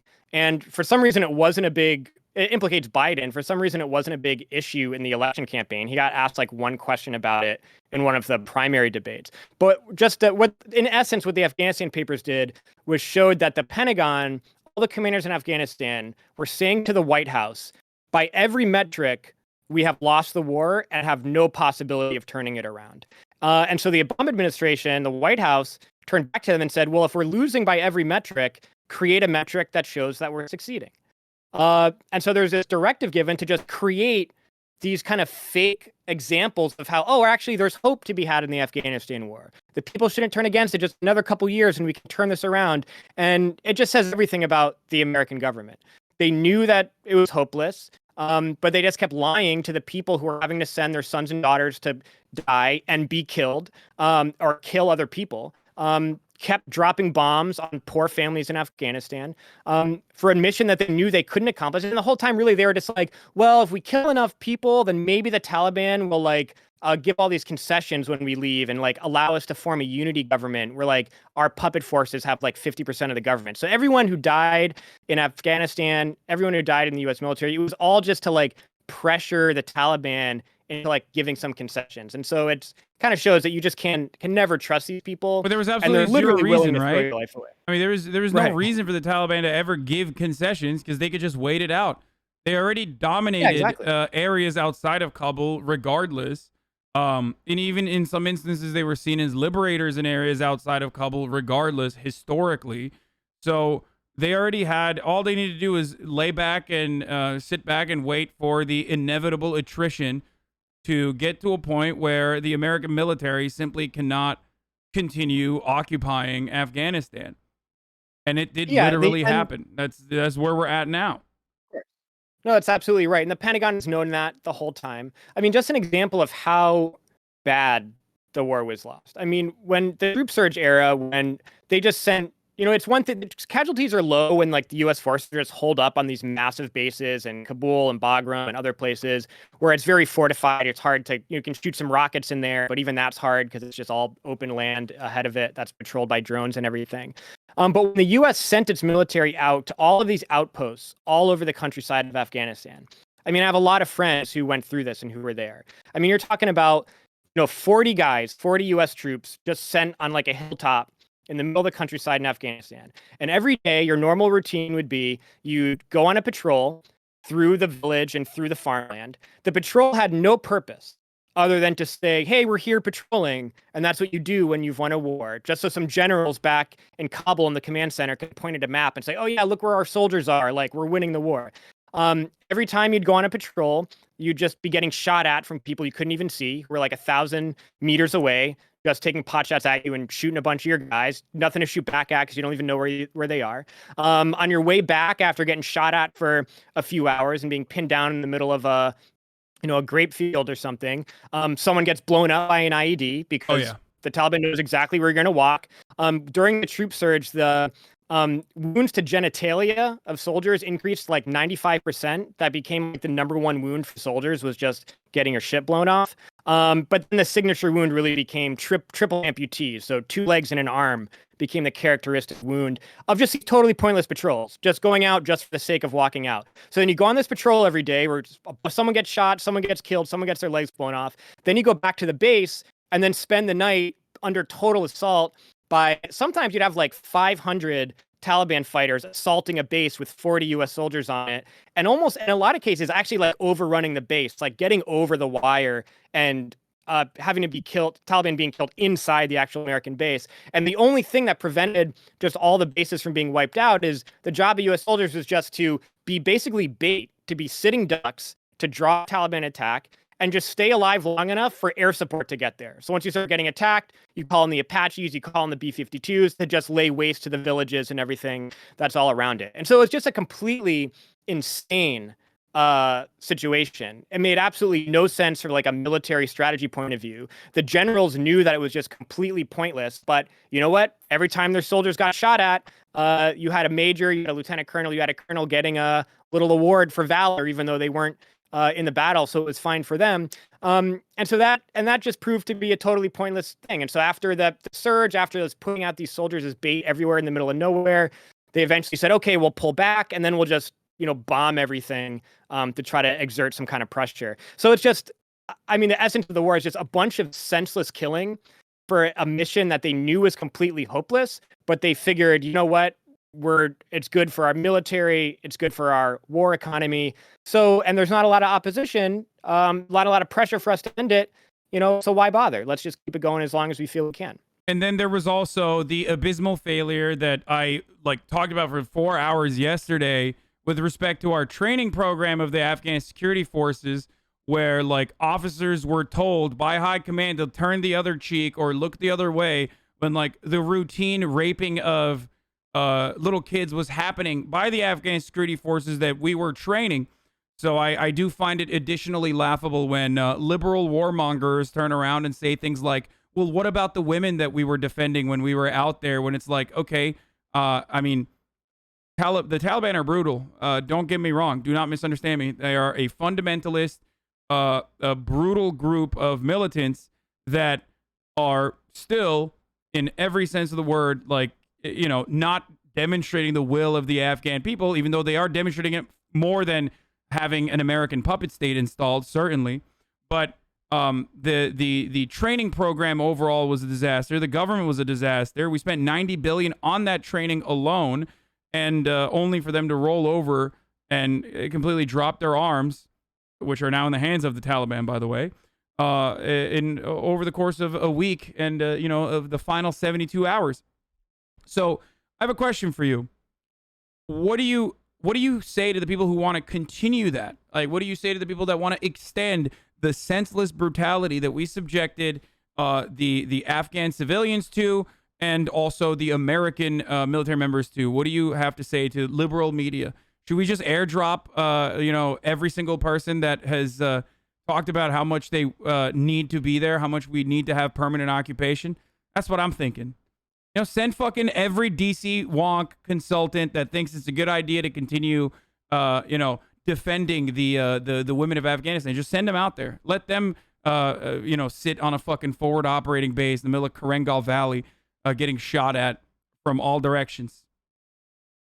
Yeah, I mean, that's probably a good solution from the beginning of the war. I mean, all the strongest advocates are people. It's easy to advocate for it because you're safe in Washington, D.C. And also, not only that, but you're in such an elite world that you don't have any friends or family members that are being sent to go get killed. I mean, it's funny, the women's rights thing, because I'm wondering, do people think that there were women's rights being advanced anywhere in Afghanistan outside of the American green zone in Kabul? I mean, areas that were under U.S. control, U.S. occupation, there was no change in the religious fundamental nature of what was going on there. It was, and I think people that can imagine that the U.S. military is kind of any kind of force for good or stability in the world. I mean, the most number of civilians, yes, there's a lot of civilians killed in fighting between the U.S. and the Taliban that you could attribute to the Taliban killing, even though it's fighting from a war imposed by the United States. But the majority of civilians are killed by U.S. airstrikes. I mean, to say that the top killer of civilians in Afghanistan, and we're not talking just a few here and there. I mean, I think everyone was following the horror in Gaza, the Israeli siege on Gaza that happened just a few months ago. And it was horrifying because there were families sleeping in their homes, have an Israeli bomb dropped on it, and the entire family is wiped out. I mean, that was a daily occurrence in Afghanistan. It's very important that the Gaza got so much coverage, but there's almost this complete disconnect with the American public and the American media with the kind of things that are being done with our tax dollars in our military. I mean, I don't think people would think that, every other day, the U.S. is dropping a bomb that lands on a house and kills 12 people of the same family, wipes out 3 generations in one airstrike. I mean, that was a typical occurrence by the U.S. military. And, like you mentioned, the raping kids, the Afghan forces, the U.S. forces were killing kids. I mean, the CIA in Afghanistan running these death squads, they actually did a couple operations where they went to religious schools, took all these young boys, some as young as like 9 years old, and shot them all in the head, executed them as like a form of terrorism to try to dissuade people from going to these religious schools because one day they could become members of the Taliban if they go to this religious school. So the brutality and the violence of the U.S. occupation, which, no one wants to live under occupation. I mean, just because there's they advocate women's rights, the soldiers occupying you, checking you, patting you down every time you want to go in and out of your house, shooting up your village. They think they're taking fire from it. The risk of a drone being dropped on your house just because you're in the vicinity of some fighting. I mean, the daily existence of life under a country at war and under foreign occupation is pretty devastating. And so I think that people have the picture in their mind, the liberals advocating for what about the women? It's they're really thinking about people in one small area of Afghanistan was a complete fortress by the U.S. and NATO powers, but they don't want to look out. They don't want to look at actually what their government and their military was doing kind of outside that little bubble. And one last thing I'll say about how you said the training operation was went up in smoke, and how that would allowed these Afghan forces to do a lot of bad stuff. A lot of the civilian deaths and a lot of the war crimes and atrocities were carried out by Afghan forces working in concert with U.S. forces. So definitely not the socially progressive beacon of rights that you want to have running and taking over the country. But just to speak to the level of the U.S. defeat there, when the U.S. basically retreated from all the countryside and said, we're just getting our ass kicked out there, there's no reason to be out here, we're just going to go on these bases and just train our proxy forces. Well, U.S. troop deaths went down from IEDs and from being shot, but then the number one killer of U.S. troops became insider killings by the people that they were training. And this huge phenomenon exploded of guys who hated the U.S. just joining the Afghan army. And then a week later, they got an AK on a gun range and they just turn around and shoot the guys that are training them. And so from every angle, the U.S. just completely failed militarily. I mean, they couldn't even say, we're just going to train these soldiers to do the dirty work for us. Then those soldiers started killing them. So it was just a complete disaster. Yeah, we were watching This Is What Winning Looks Like yesterday, where one of the officers literally was like, we always have to have a gun trained on some of the Afghan forces that we are currently in the process of training, because you don't know who's going to turn around. And I guess, what's the military term for it? Blue Falcon? But I guess not even in that situation, I guess. Just turn around and just start fucking, shooting our guys. Guardian Angel. Right. Yeah, I mean, and sometimes they'd escape. There's this one photo, it'd probably be hard to find now, but there's this young kid. This kid's probably 16. He wasn't even a Taliban guy. He was just I fucking hate the United States. Most people do. When you're under foreign occupation, you typically hate the foreign occupiers. It's kind of a universal human thing. I don't know what you're talking about. It's crazy. Man. Wait, they welcomed us as liberators, I thought. It's and it's right. I mean, but that's the U.S. policy. Oh, they're actually going to like us. But there's this kid who was 16, hated the U.S. He joined the Afghan army. He killed 2 U.S. soldiers in training, and then somehow got off the base. And there's a photo of him being carried on the shoulders of everyone in the village right outside the base. And he's like, "I did it! I got the Americans." And then he just went on with his life. I mean, who knows what happened to him now? But that was that's the sentiment there. I mean, obviously, there's people who don't like the Taliban and are scared about what's going to happen. I think it's actually interesting that the Taliban have very clearly decided that they're pursuing a policy of international credibility. So I don't know if you noticed, but when they took all these major cities, there really wasn't fighting. The Afghan military just folded because they just really don't care. In Kabul, there wasn't a shot fired when the Taliban came and took over Kabul. Well, hold on. There were shots fired last night, Mike, as you also saw, by the American military shooting at people, civilians that they actually ended up murdering, for one last huzzah, for good old time's sake, where they murdered a bunch of civilians that were trying to desperately get onto airplanes and literally fucking probably get thrown off the airplane inevitably when it takes off. But that's the sense of desperation amongst the civilian population of Kabul that the American military was not allowing them to be on the air base or the field. So they ended up shooting 3 people.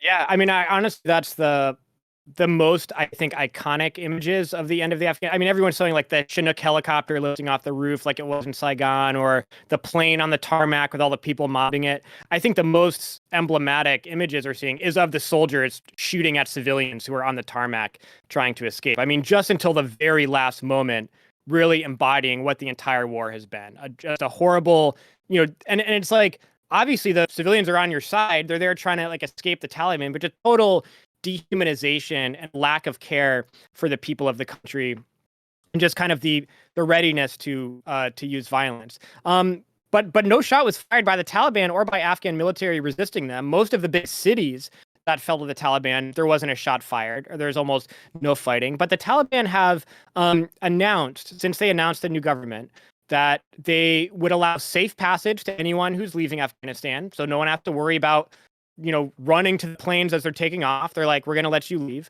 They've said that they are going to honor their commitment to the United States to make sure that nobody is able to plan a terrorist attack against the United States from Afghan soil. They've even said, of course, the Taliban could just take over the entire government. The Taliban has said, we're going to allow figures from the previous puppet regime to be in the government. It's not just going to be all Taliban people. And they've even said that they're going to adopt more moderate policies. So the Taliban that you saw in power in the 90s, they're not going to do that again. And they're going to let women go to school and things like that. I don't believe that, for the record. I definitely don't. I agree with you, but they obviously are taking an approach to kind of have some kind of international credibility, to try to be seen as a legitimate government on the world stage after coming out of just, such a long protracted war. And so I think the reason I say that is because you could really quickly see the U.S. narrative turn around, where they start saying, actually, you know what? This shows that we won in Afghanistan because the Taliban aren't as bad, and it's because of us, and we succeeded in this or that, and then start doing business deals with them again like they wanted to in the 90s. Yeah, I can absolutely see them like rolling out the red carpet on the Atlantic for like the mullah that now took over and is like going to be the new president, in the same way that they do with like MBS when he did his original like charm New offensive. moderate. And everyone was like, oh my God, look how great the Kingdom of Saudi Arabia is now. They're letting women drive. Meanwhile, like the women that advocated for that were still being tortured in fucking prison. You know what I mean? Only recently released, by the way. So I can totally see that. And I do agree with you on that. And I do believe that that's what's going on. I think that there is going to be an effort to normalize the Taliban rule in government. We're going to look the other way. Right now, we're hyper-focused on it. There's going to be an era where we look the other way, where the Taliban does whatever the fuck they want to do, ultimately to turn around and say, look, they're actually doing a great job. We won after all. We normalized and we made the Taliban progressive because, like I said, they're just going to be getting their contracts from the Taliban until they decide to no longer comply with the United States interests. And the other reason why I feel that way is because I'm seeing, you saw Dostum. I'm sure you're familiar with this person, who is like Turkey's guy, basically, in the fight, who is a mercenary warlord, brutal dude, first vice president of Afghanistan, right? I think one of the that has been living in Turkey since 2009, originally come back to Afghanistan, and then only to immediately take his forces and leave for Uzbekistan. And that, to me, signals that, like, all of the regional leaders, including India, which the Taliban is making efforts to normalize relationships with, are functionally saying, like, we are the new guys in charge. We are going to just, implement Sharia law, of course, the will of Allah. But having said that, we are going to, we're not going to be doing the same stuff that we were doing back in the good old days of our occupation. So who knows? But seeing what like the deals that Russia clearly also struck with the Taliban, considering that their embassy, if I'm not mistaken, is completely untouched at this moment. Seeing that not a single a single shot has been fired thus far, and overtaking even Kabul, which was the tactical stronghold of the United States, the Green Zone, as you said. I feel as though their ultimate goals are to be the next administration in Afghanistan. Yeah, and the U.S. is fine with that. In fact, they've been fine with the Taliban government since the troop surge. I mean, they knew then that there was no way to completely defeat the Taliban. They knew that it was either the Taliban totally takes over, or there's some kind of unity government where our puppets get some seats. And so all of it, this whole time of all this rhetoric of we have to defeat the Taliban, we have to keep fighting to defeat the Taliban, they were just bullshitting. They knew that they were never going to defeat them. They knew that they were never going to keep them from power. It was just a question of how much power would they have in relation to the U.S. puppet forces. But the U.S. is also, I mean, the only reason they're leaving is because they're actually fine with the Taliban government if it kind of collaborates and cooperates in certain ways with the U.S. And Biden in that speech basically issued a threat saying if they don't cooperate, we can go back to just bombing them. So of course there's still going to be drones flying over, B-52 bombers whenever they feel like it. You know, the U.S. reserves the right to kill people in the world whenever it wants to for whatever reason, and that's kind of unquestioned. But they'll still be exerting pressure in that way if they're not getting what they want from the Taliban. But there's an important reason why the U.S. left Afghanistan. And it's the same reason why they drew down drastically in Iraq prior to the re-engagement in the war to defeat ISIS, but now they're drawing down again. And people remember when Obama came into office, he came in on all this rhetoric against the Iraq war. You know, this is the dumb war, Afghanistan is a smart war, but he also never said we should be in Afghanistan indefinitely. In fact, his policy for Afghanistan was to try to win the war quickly so we could leave because of something he called the Asia pivot. And I think people have heard that term, the Asia pivot, the pivot towards China, but pivot away from what? And it was the wars in Iraq and Afghanistan. And the Obama administration and the Pentagon leaders at that time were arguing it's really bad for the empire that we are bogged down in two unwinnable wars in Iraq and Afghanistan, even though we're making some money there and even though it's helping us bolster our military and all the other benefits that come from a never-ending war, but we are failing to direct our forces toward our next enemies. China, Russia, of course, countries in Latin America the U.S. wants to overthrow. And so there's all these other targets, and it's hard for imperialism to effectively overthrow and engage these other targets for regime change that they have if they're bogged down, looking pretty bad in two disastrous wars that were supposed to be like the 9/11 revenge wars that makes the U.S. look good and strong in the world. Even though there's nothing to do, especially in Iraq, with respect to 9/11, even remotely related, obviously, and also even with Afghanistan, there were multiple different avenues that we could have pursued that did not involve relentless bombing campaigns and also boots on the ground military warfare, or, I don't know, giving bags of cash to fucking pedophile warlords that we shipped into Afghanistan into certain areas if the other warlord of the region was not complying with our demands to turn the other cheek or tell us about Taliban's movements every now and then. Yeah, no, all of that, all the trillions of dollars that were spent in Afghanistan, the money that didn't go into like war profiteers in the U.S. were just like stolen by all the U.S. proxy forces, all the warlords, like basically just took that money and pocketed it, which is another reason why the Afghan military collapsed, because a lot of that money was just stolen by them. But, you know, I think there's like a lot of people were surprised that the war actually ended for that reason. It's like, well, there's so much money to be made in forever wars. There's so many minerals there that we don't want to give up and so forth. But like the imperialist state, the job of the Pentagon, the job of the government under a capitalist imperialist system is to manage the common affairs of the ruling class, the common interests of the ruling class. And so, yes, there were certain industries that probably lost out with the U.S. leaving Iraq and Afghanistan. You know, the people making all the bombs that are getting dropped, you know, the fuel companies that are providing all the fuel for the Apaches to fly over the country, you know, 24 hours a day. So, of course, there's some industries that are taking a hit, but the head of the empire said, it's better for our common interests as a collective ruling class, as the capitalist class as a whole, if we slow down these wars and direct towards other enemies that we want to conquer, that we want to take over, that we want to overthrow. And so the whatever credit Biden can get for ending the war, which, you know, Trump could have done it, but he chose not to because he chickened out. He could have ended it on his watch, and been the president who ended the war as he promised when he was campaigning, but he chickened out. So Biden does, I guess, get credit for actually having the guts to be like, it's gonna be bad press, but I'm gonna take the fall. But the motives are not because it was wrong to have people dying in Afghanistan, people to be occupied. It was wrong to keep sending soldiers to have their legs blown off, but because they want to turn towards other targets for overthrow. And that's just that's the nature of imperialism. And that's how you can kind of rationalize why the U.S. would give up such a prize. Afghanistan was a huge prize. I mean, the U.S.'s main goals was to overthrow the government, develop it as a neo-colony, have unfettered access to its resources, and have military bases. The U.S. loves to have military bases in every country that it can, especially in Afghanistan. Being so close to China, India, former Soviet republics, it is a massive prize that the U.S. lost. It did not achieve those core objectives. And so why would they do that? Well, because it's more important for them to turn in other directions to overthrow, which, at its core, it's completely rotten and criminal. What do you think will happen next in Afghanistan? Like, what's your speculation, if you choose to speculate on it? And how do the people of Afghanistan liberate themselves?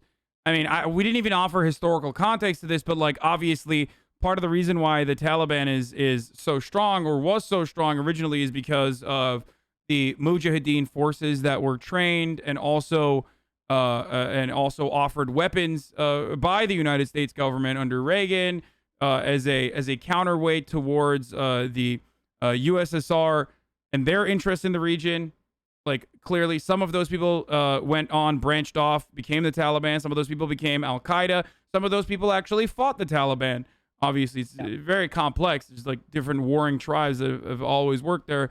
But what we do know is that any sort of socialist, any sort of leftist momentum was completely squashed in a way that we see all around the world, led by Western imperialist forces, or led by Israel in the case of Hamas, because a lot of these reactionary forces are often seen as a counterbalance, a counterweight towards any sort of like socialist organizing, any sort of socialist militia, which is the true enemy, and that's the genuinely fearful organization, even if it's the people's actual will. So right now there isn't necessarily, as far as I've seen, there isn't necessarily like any sort of momentum against the Taliban, and I don't even know if there ever can be one. What do you see for the future of Afghanistan? You're right. I mean, Afghanistan was becoming increasingly socially progressive. It had a vibrant socialist movement, which took power in the Sour Revolution in the 70s, which, of course, the U.S. did everything it could to destroy. And just like you mentioned, like in Iran, like in Lebanon, like in Palestine, the kind of focus on nationalist forces gives a space to more religious forces to ascend, and then they end up dealing with those religious forces. But I think it brings together, this point about, can a U.S. humanitarian intervention exist? Like, anytime you have when a country is under a foreign occupation and in a war, in every sense, every single person who lives in Afghanistan, their daily reality was war. That becomes the main contradiction in a society. And so how can you think about social progress, or building social progress, or socialist or left-wing organizations forming and fighting for more rights and presenting a left-wing alternative or challenge to the religious forces in the country, when you're in a state of war, and when you're under occupation? That becomes just the last thing on the list on people's minds. It becomes impossible to actually do it. And so, yes, of course we want to see Afghanistan progress into what is in its roots. I mean, it is in Afghanistan's very recent history to be pushing towards extreme levels of social progress, rights movement, all that stuff. That's in Afghanistan's history and blood. That wasn't brought from any other country. That was organic to Afghanistan and some people's lifetimes who may be watching this. It wasn't that long ago. But of course, that is completely hindered and blocked by being in a state of war. And so now, with the full withdrawal of U.S. and NATO forces, now Afghanistan can start on that path of moving in that direction. Now opens up new space for people to fight for what's right and to bring society to a different place. And that's true anywhere. As long as you're in the state of attack by the United States or imperialist powers, of course that's going to slow any kind of other progress. And another thing I think is going to happen is what always happens is the U.S. is going to try to rewrite the history of the Afghanistan war. And that's why it's important that you're doing this stream. You've done coverage of this.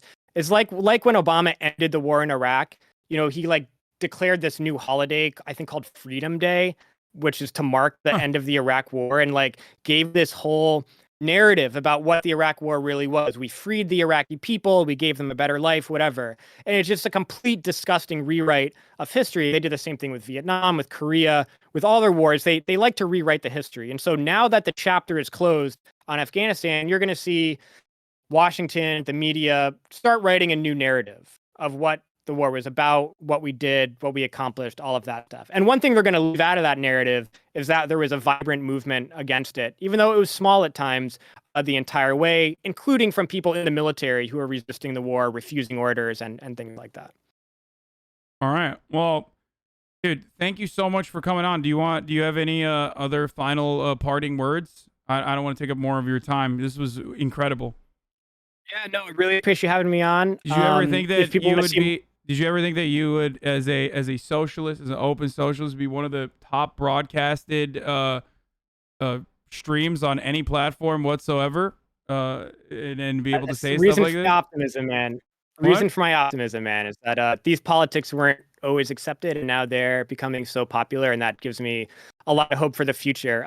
Just parting words. I really appreciate you having me on. If people want to learn more, see more of my work, I have a show called The Empire Files that's hosted by my partner, Abby Martin. Got a lot of stuff there. And I think that just the thing to keep in mind is that the U.S.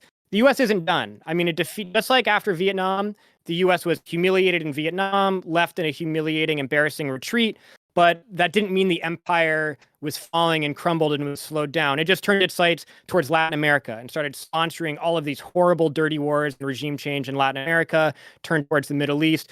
So what you're seeing in the media now, the establishment, the ruling class, the elites, they're very upset that they're being embarrassed right now. That's why Biden is under so much pressure. I mean, they thought they were going to be getting all this glory for ending the war. That's why Biden is planning this 9/11 celebration to honor his ending the forever war. Kamala Harris back in April leaked to the press that actually I'm the one that helped convince Biden to pull out because they all thought it was going to go well. Now that it's looking bad for them, the establishment is really upset that the empire looks bad right now. It is not good for U.S. imperialism to be seen on the world stage as suffering such a major defeat. And what is the only remedy for that? It's having a victory somewhere else. It's having an achievement, rolling back some other government they don't like in another country. So I think people who care about peace, about self-determination, about international solidarity, is we have to be vigilant and knowing that the empire is not going to take a break after getting its ass kicked and losing in Afghanistan. It's going to be turning towards other countries that they want to overthrow for no other reason than profits and hegemony for the U.S. empire. So you're saying Africa, here we come. I mean, we're already building there. up. Already started. We're already there. Even Biden said it in his speech. He even mentioned Somalia in his speech, meaning that they want to escalate stuff there. So from Latin America to Africa to other countries in the Middle East, especially in Asia, the United States is going to continue to be on the warpath, and we can present a real challenge when there's opportunities to take action in the streets, and also kind of just building this consciousness, anti-imperialist consciousness, with everyone we know and everyone that we can influence. All right. Well, thanks for all the incredible work that you do, and I'll hopefully you'll come back soon. Oh yeah, man, anytime. All right. Folks, all right, Folks, later. That was Mike Prysner. He is brilliant. His work is great, alongside his partner Abby Martin, and I was very fortunate to be able to have him on. I hope you guys learned a thing or two. One of my favorite things that I hear from chat whenever I do stuff like this is people being like, dude, what a keyboard warrior. What does he know? It's like, well, I mean, I think he knows a lot. He was personally invested and has a lot of personal experience as well. So everyone can suck one whenever they say like, oh, dude, you fucking hate veterans. You fucking hate veterans. Yeah, guess what, bitch? There you go. I had a veteran on, and I have plenty of veterans in my community as well. Hopefully that was an informative segment.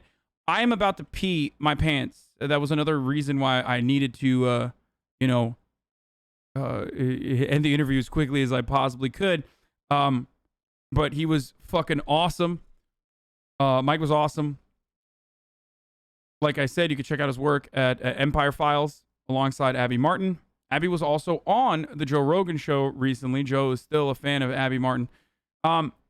And I'm going to run an ad really quickly, but here you're going to see some additional details on the latest developments in Afghanistan while I go pee. Hopefully there isn't anything like crazy on here.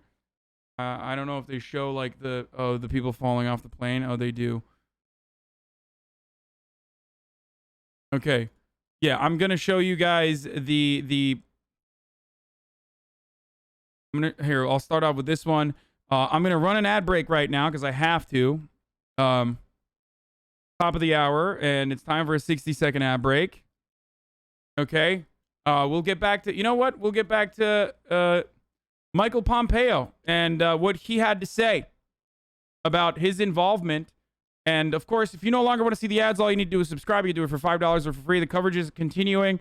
You can subscribe for free with a Twitch Prime if you have one, if you have an Amazon Prime account, or you can subscribe, or you can use an ad block or a VPN, but Twitch Prime is free. Here's the 1 minute ad break now. Here's the video. To that piece of paper, to the words that they had put on the ground.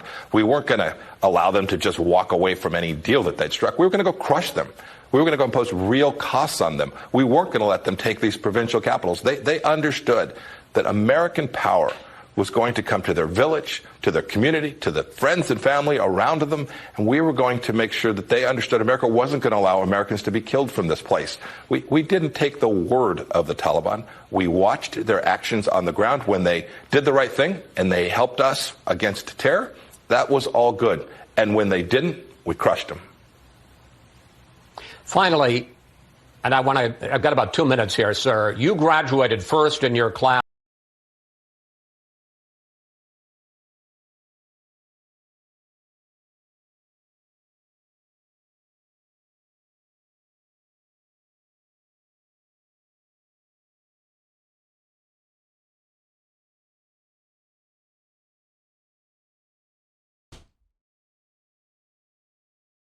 Okay.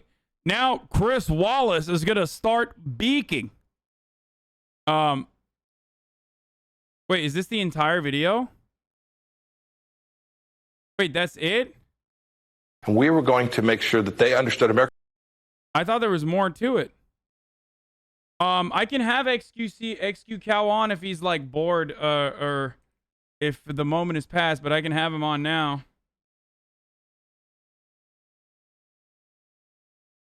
But the moment is probably past for him, I assume. Unless he wants to talk. Check his logs. He was listening to hentai reviews. Yeah, I'll talk to the juicer. Enough HasanAbi do JCS inspired Krima content.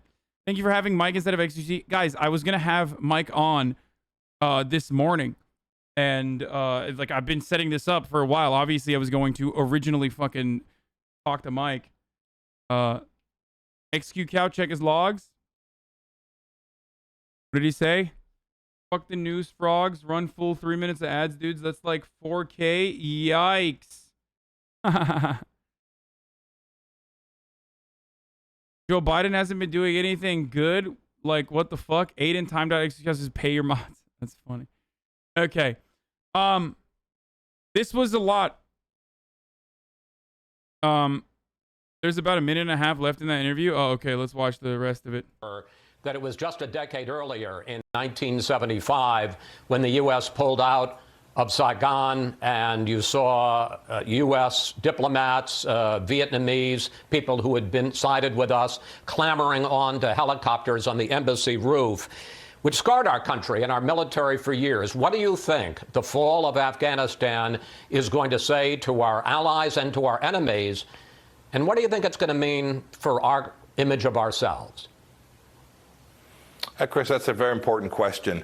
I think weak American leadership always harms American security. So this is in the context of a Biden administration that has basically abandoned the global stage in favor of climate change. Right? They've been focused on critical race theory while the embassy is at risk. That didn't happen during our 4 years. I do think there's a real risk here. I love that, dude. Buzzwords. Just hit him with the fucking buzzwords, dude. Fred Flintstone, motherfucker. Oh, yeah, dude, totally. CRT, that's why fucking Saigon is happening under their Biden or whatever. I think our soldiers, sailors, our junior enlisted soldiers have done amazing work along the way. But I think the senior military leadership that had 20 years to build out these coalition forces, the Afghan National Security Forces, has to fundamentally rethink the training that they provided them, the weapons they provided them, how they were thinking strategically about handing this battle off to the Afghan people. And we had a president in Afghanistan who wasn't prepared to do the right thing for his own national security, for his own. Yeah, the Afghan president probably also was learning about too much critical race theory. You know what I'm saying? Yeah, as I suspected, XQC, I believe, is probably done with the Afghanistan conversation. Doesn't seem like he's responding to my DM, so. All right. Biden ending war for CRT and climate change. Yeah. Listen, it was a good thing overall. Joe Biden did a good thing overall. You know, it's not going to lead to good things, but it's the right thing to do. And also, it would have been the right thing to do under the Trump administration as well, as I already stated. When Donald Trump was the president, and he talked about pulling out. And yes, this is absolutely the Joe Biden administration.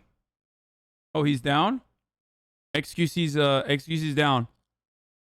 Biden's speech on Afghanistan, he went a long way to really flesh out a Biden doctrine. Because he was asking if Joe Biden was doing bad things or not. And I want to see.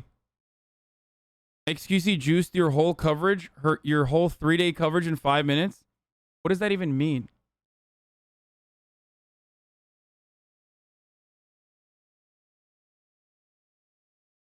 Have you seen the video of the Australian SAS committing war crime on camera? It's on YouTube? No. I know though. I know of it. We briefly touched on it when it happened or when it was revealed. It's not. You said I'm here. I'm calling him. He did not pick up.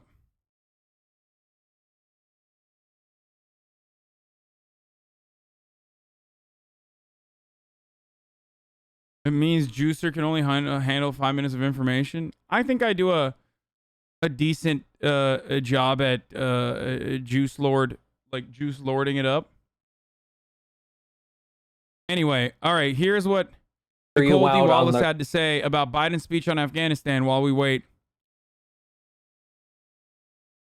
Current split between the press and public, the two audiences that will hear and view this speech, and the president's choice to go hard with his own decision making?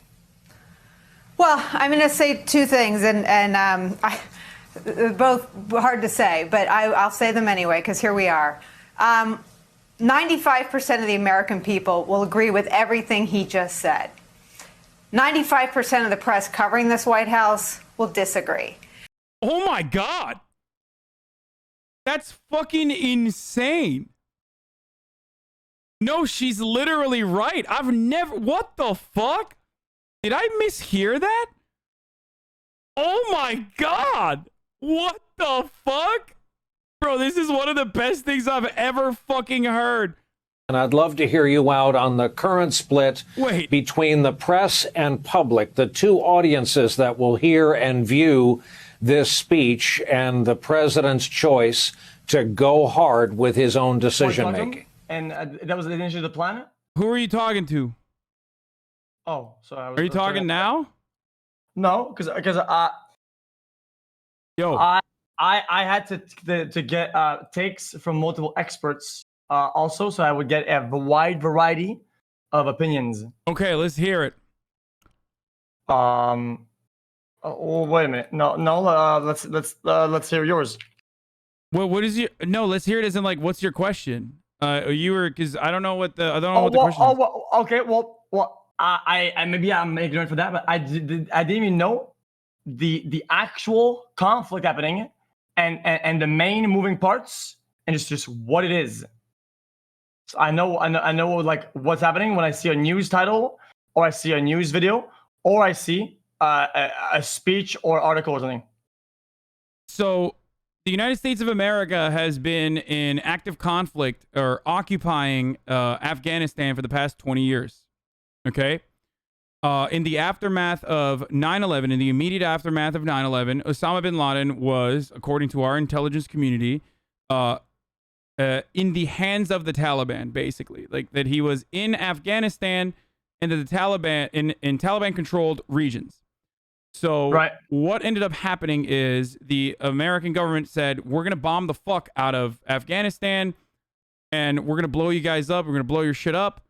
We are going to, you're going to fucking give us Osama bin Laden. Okay? Right. And then the Taliban, even in some instances, the Taliban was like, okay, hold on. We don't fucking want that. We'll give you Osama bin Laden, but we have to negotiate. Like, you know, we're fine with extraditing him to a third country that's a neutral third country or something like that. And you know, we want actual investigations to occur so we know that he was responsible for 9/11, blah, blah, blah. I mean, they were definitely still aligned with Osama bin Laden. They were offering a protectionist policy to Osama bin Laden, who was responsible for the 9/11 attacks, while, you know, saying that we don't want to be bombed. So we'll fucking, you know, we're willing to give him up. Basically, and did they? Basically, no, what ended up happening is George W. Bush said, fuck no, okay, we're coming. And then they did. They invaded Afghanistan. The American government did. Okay. And throughout the course of the past 20 years, we've been engaging in active conflict in Afghanistan. There was an establishment of a green zone, a safe area that the United States basically completely occupied in Kabul. It's a big city with 4 million citizens living in it. Outside of that, Afghanistan was still very dangerous territory. The United States also engaged in bombing campaigns for multiple years on top of the active, like, boots on the ground military warfare that they engaged in. It killed thousands of civilians, okay? Right. And, I'm saying. And then they, I mean, basically it got to a point where we knew for a very long time that this was a never-ending war. It wasn't going anywhere. It was fucking bullshit. That's why many people like yourself probably weren't even aware that we were in Afghanistan and continuing to engage in active war. And the Trump administration originally said, we are going to negotiate with the Taliban. Okay? Right. And basically withdraw with a conditional ceasefire. We're going to take all the troops out, the remaining, like, you know, 2,000 troops out of Afghanistan. And the negotiations happened under Donald Trump, and Joe Biden fully executed the bargain and the conditional withdrawal. And now everyone's fucking upset because people in Kabul are freaking out for understandable reasons because of the influence of the Taliban. And they're trying to get the fuck out of the country as best as they can, as quickly as they can. And some of them are climbing on top of fucking airplanes and shit and falling off. And now the entire country is completely under the control of the Taliban. Okay. And how did today and the other ongoing is like affecting the bigger picture, the grand scheme of things, like what specifically happened that was like the breaking point that a lot of things are happening now? The breaking point basically is attrition. Like, we have been there for a very long time, and this is my speculation. I'm gonna add my personal speculation to this. But I think the American government realized a long time ago and finally decided to act on that realization that the Afghan puppet state that they had put in power and the Afghan forces that they had been training that cost $90 billion over the course of the past 20 years when they were training these Afghan forces were not going to be able to hold off the Taliban when the American government inevitably left. What? I mean, if that's not enough, I mean, what would be enough then? Exactly, which is precisely why we should have withdrawn, or actually, as a matter of fact, never even gone into Afghanistan to begin with. So basically, they decided to finally execute that withdrawal and offer the country to the Taliban because the Taliban was inevitably going to take the country either through incredibly violent means Okay, either through incredibly violent means or through this peaceful transfer of power. It has been peaceful thus far. That does not mean it's going to be actually peaceful. But the Taliban basically overtook like most parts of the country immediately, and even Kabul yesterday. And will it remain peaceful if it is right now, when it's fully taken over? I mean, it depends on what you mean by peaceful. There's still going to be a lot of chaos because they are very fundamentalist. They are very, very conservative. You know, kind of like the Republican Party, very religious. What's a fundamentalist? What is that? They believe in the bare bones of religion. Their religious interpretation is fundamentalist, as in their understanding of the Quran or their understanding of Islam is kind of like, you know how there's like some Christians that are Pentecostal. You're from Canada. There's Pentecostal Christians out there. You know, like the fucking people that like play around with snakes and shit. They go crazy. Yeah, and think that like women shouldn't be able to hold positions of power, stuff like that. Yeah. So that's basically like it's like the same, but for Islam.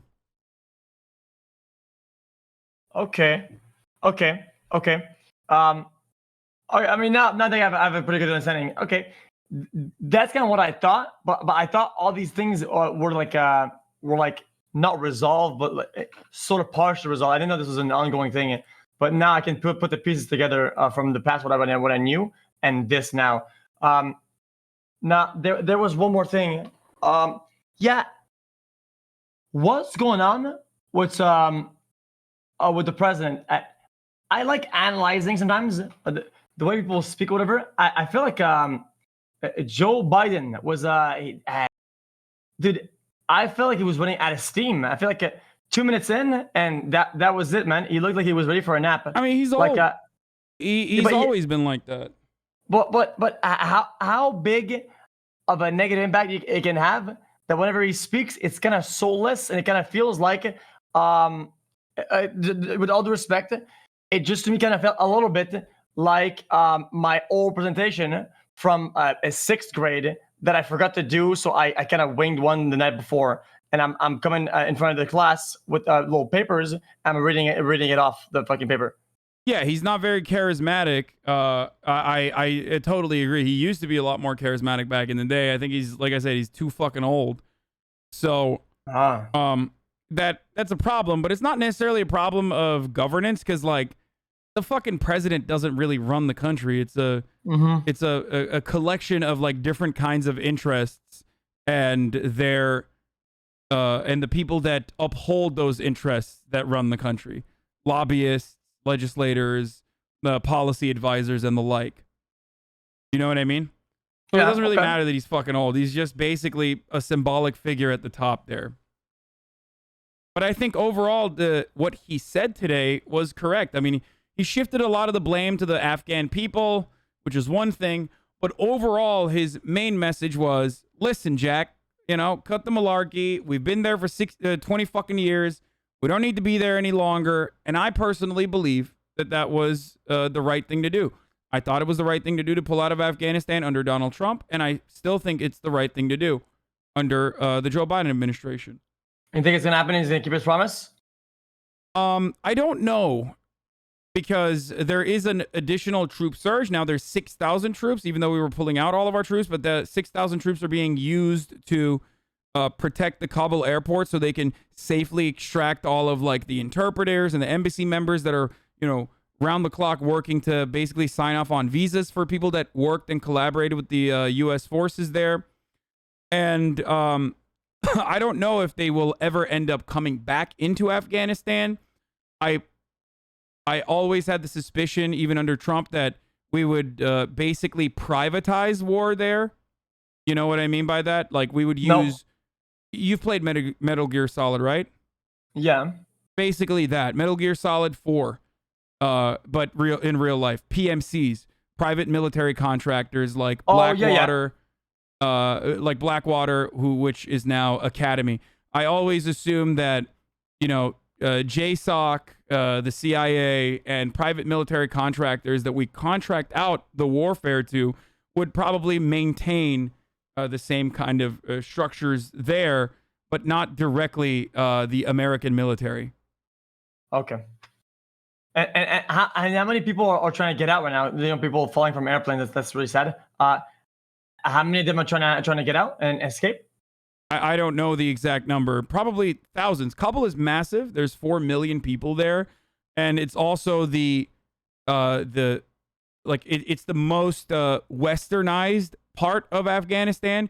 Afghanistan is really interesting. It's like, you know how we have K-Konas here in America and also in Quebec as well. Like in Afghanistan, the K-Konas are like literally unaware of technology to a certain degree. Like a lot of K-Konas are not using the internet. You know what I mean? They're just like straight up, just like living in, they're living in houses and chilling and fucking herding goats and taking care of their poppy farms, right? Right. Okay. So I don't know the exact number of people in Kabul, which is the city that is more modernized and more westernized.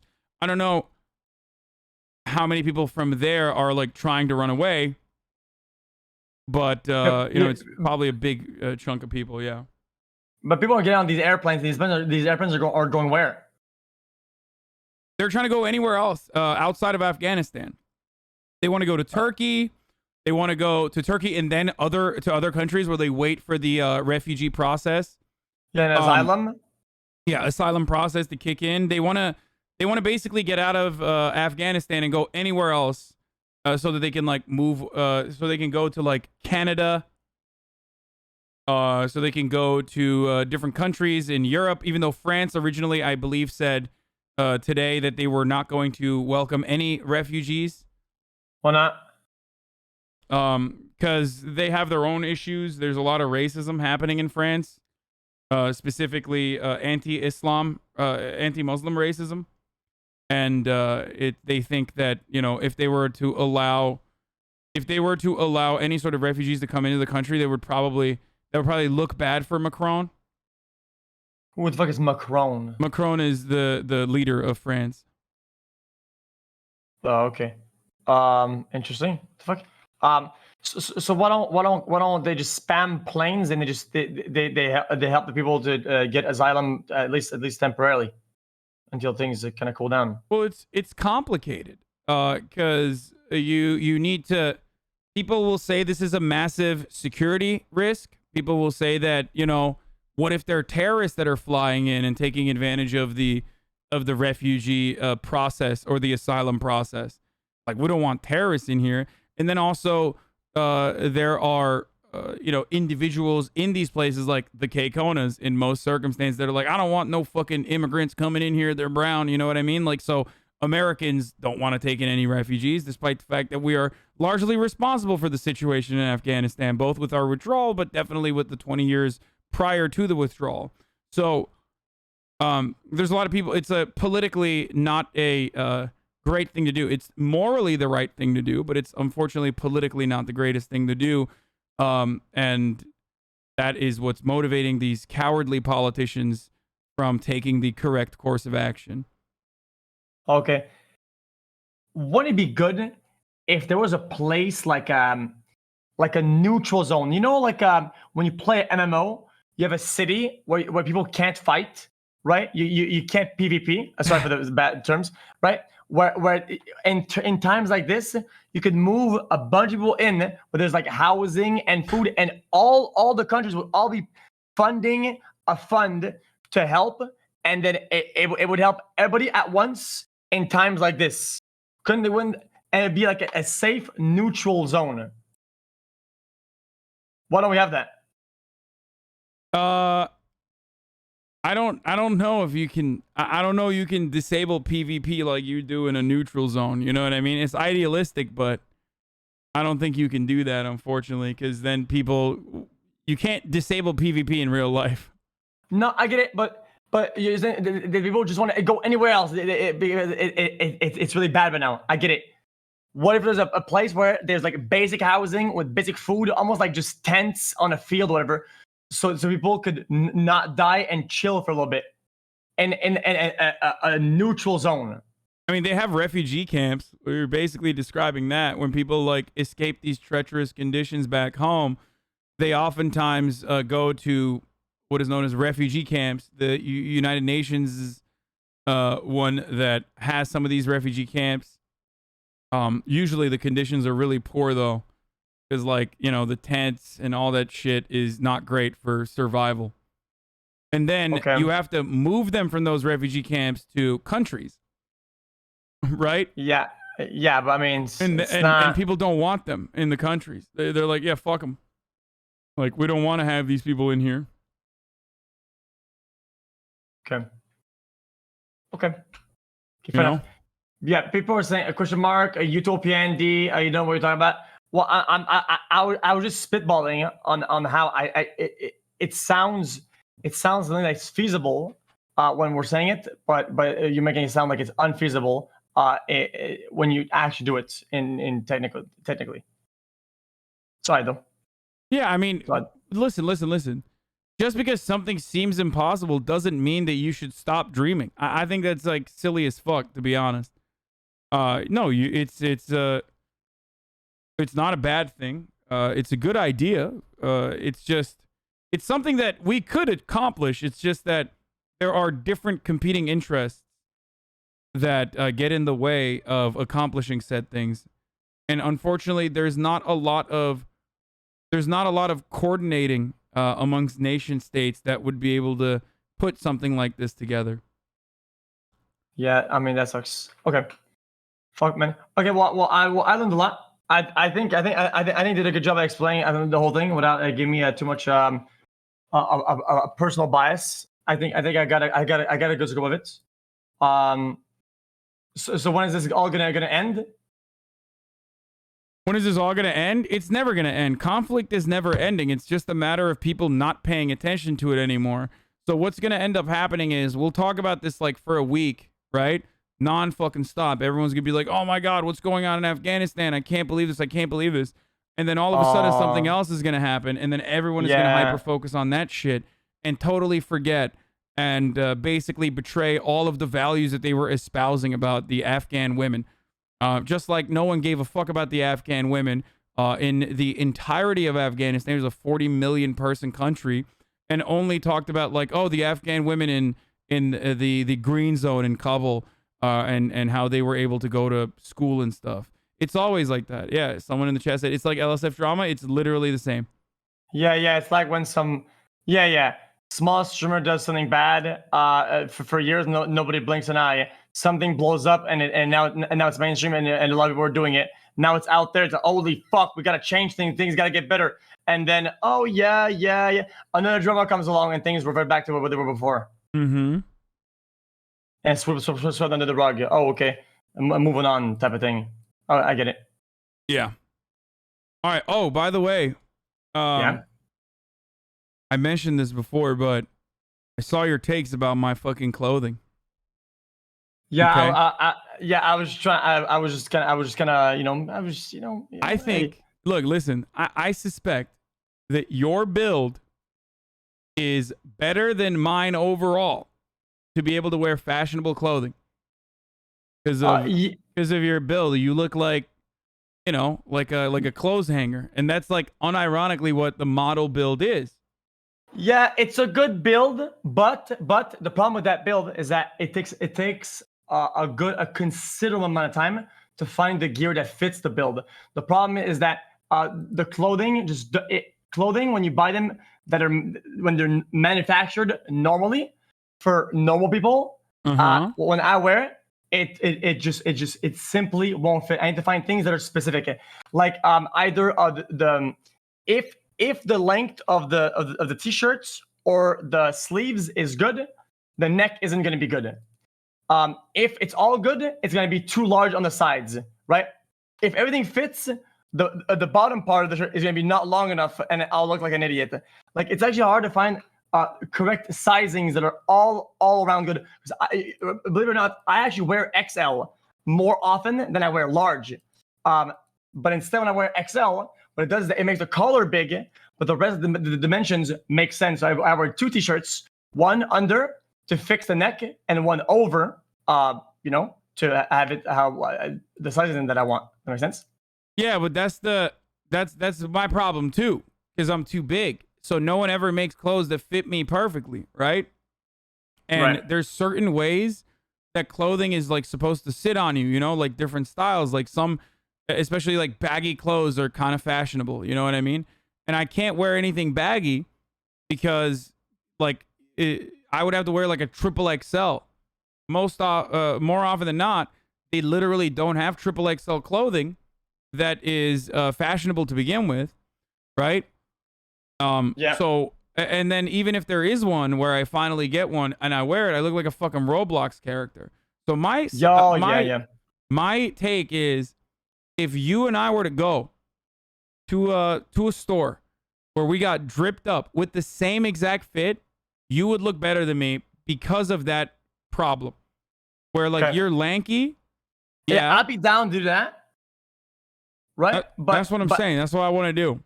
But I can't do like fucking 8 necklaces with fucking seashells or some bullshit. I can't be doing that. Okay. Or rings. No, But the rest I can one do that. step at a time. One step at a time. You don't have to get in. You don't have to dive in on the necklace side so quickly. You know what I mean? You wear the same fucking Whataburger hoodie for like 8 days in a row. Okay, I'm not trying to get you to fucking put on pearl necklaces. Necklaces are fine. I don't mind necklaces.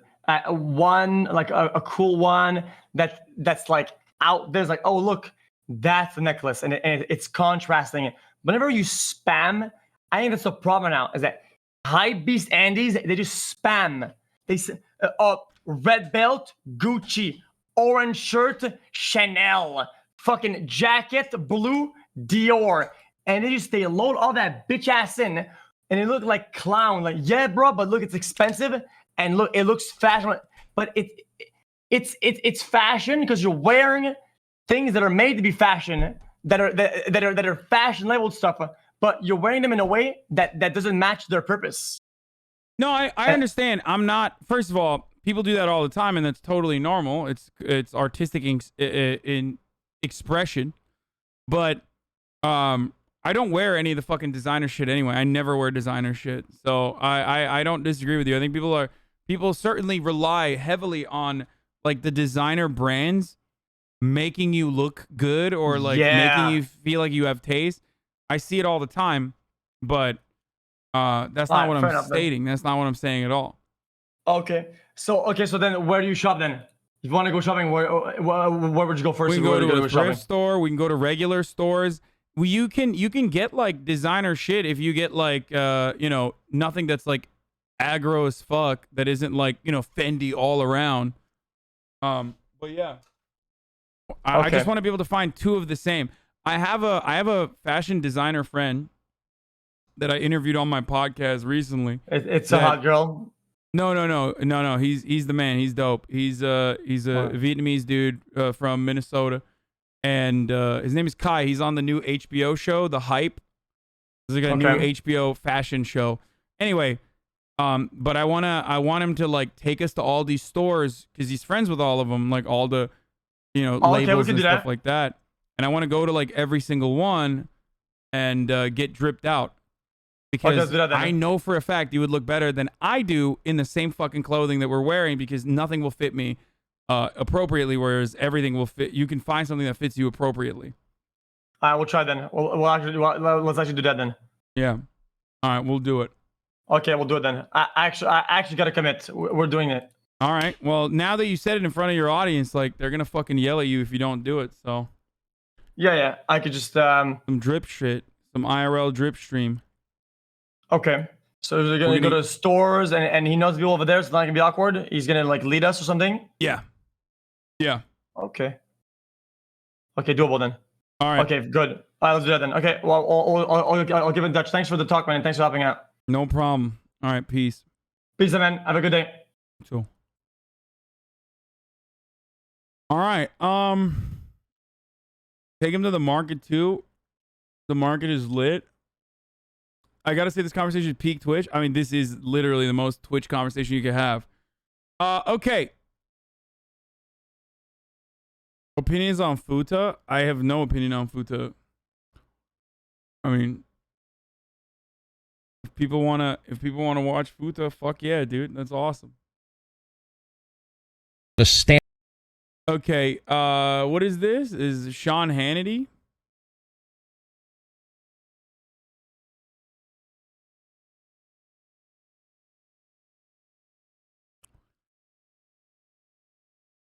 Reevaluate the ethics of live streaming with service workers who have no real choice. Wait, what?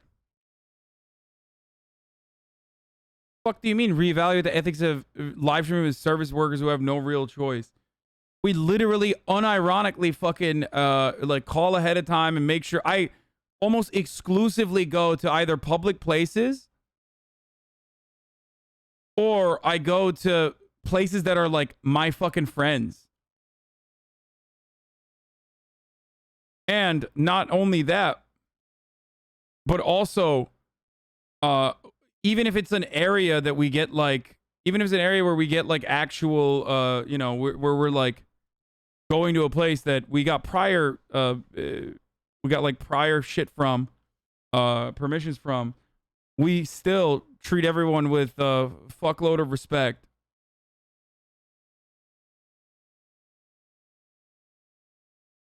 That's crazy.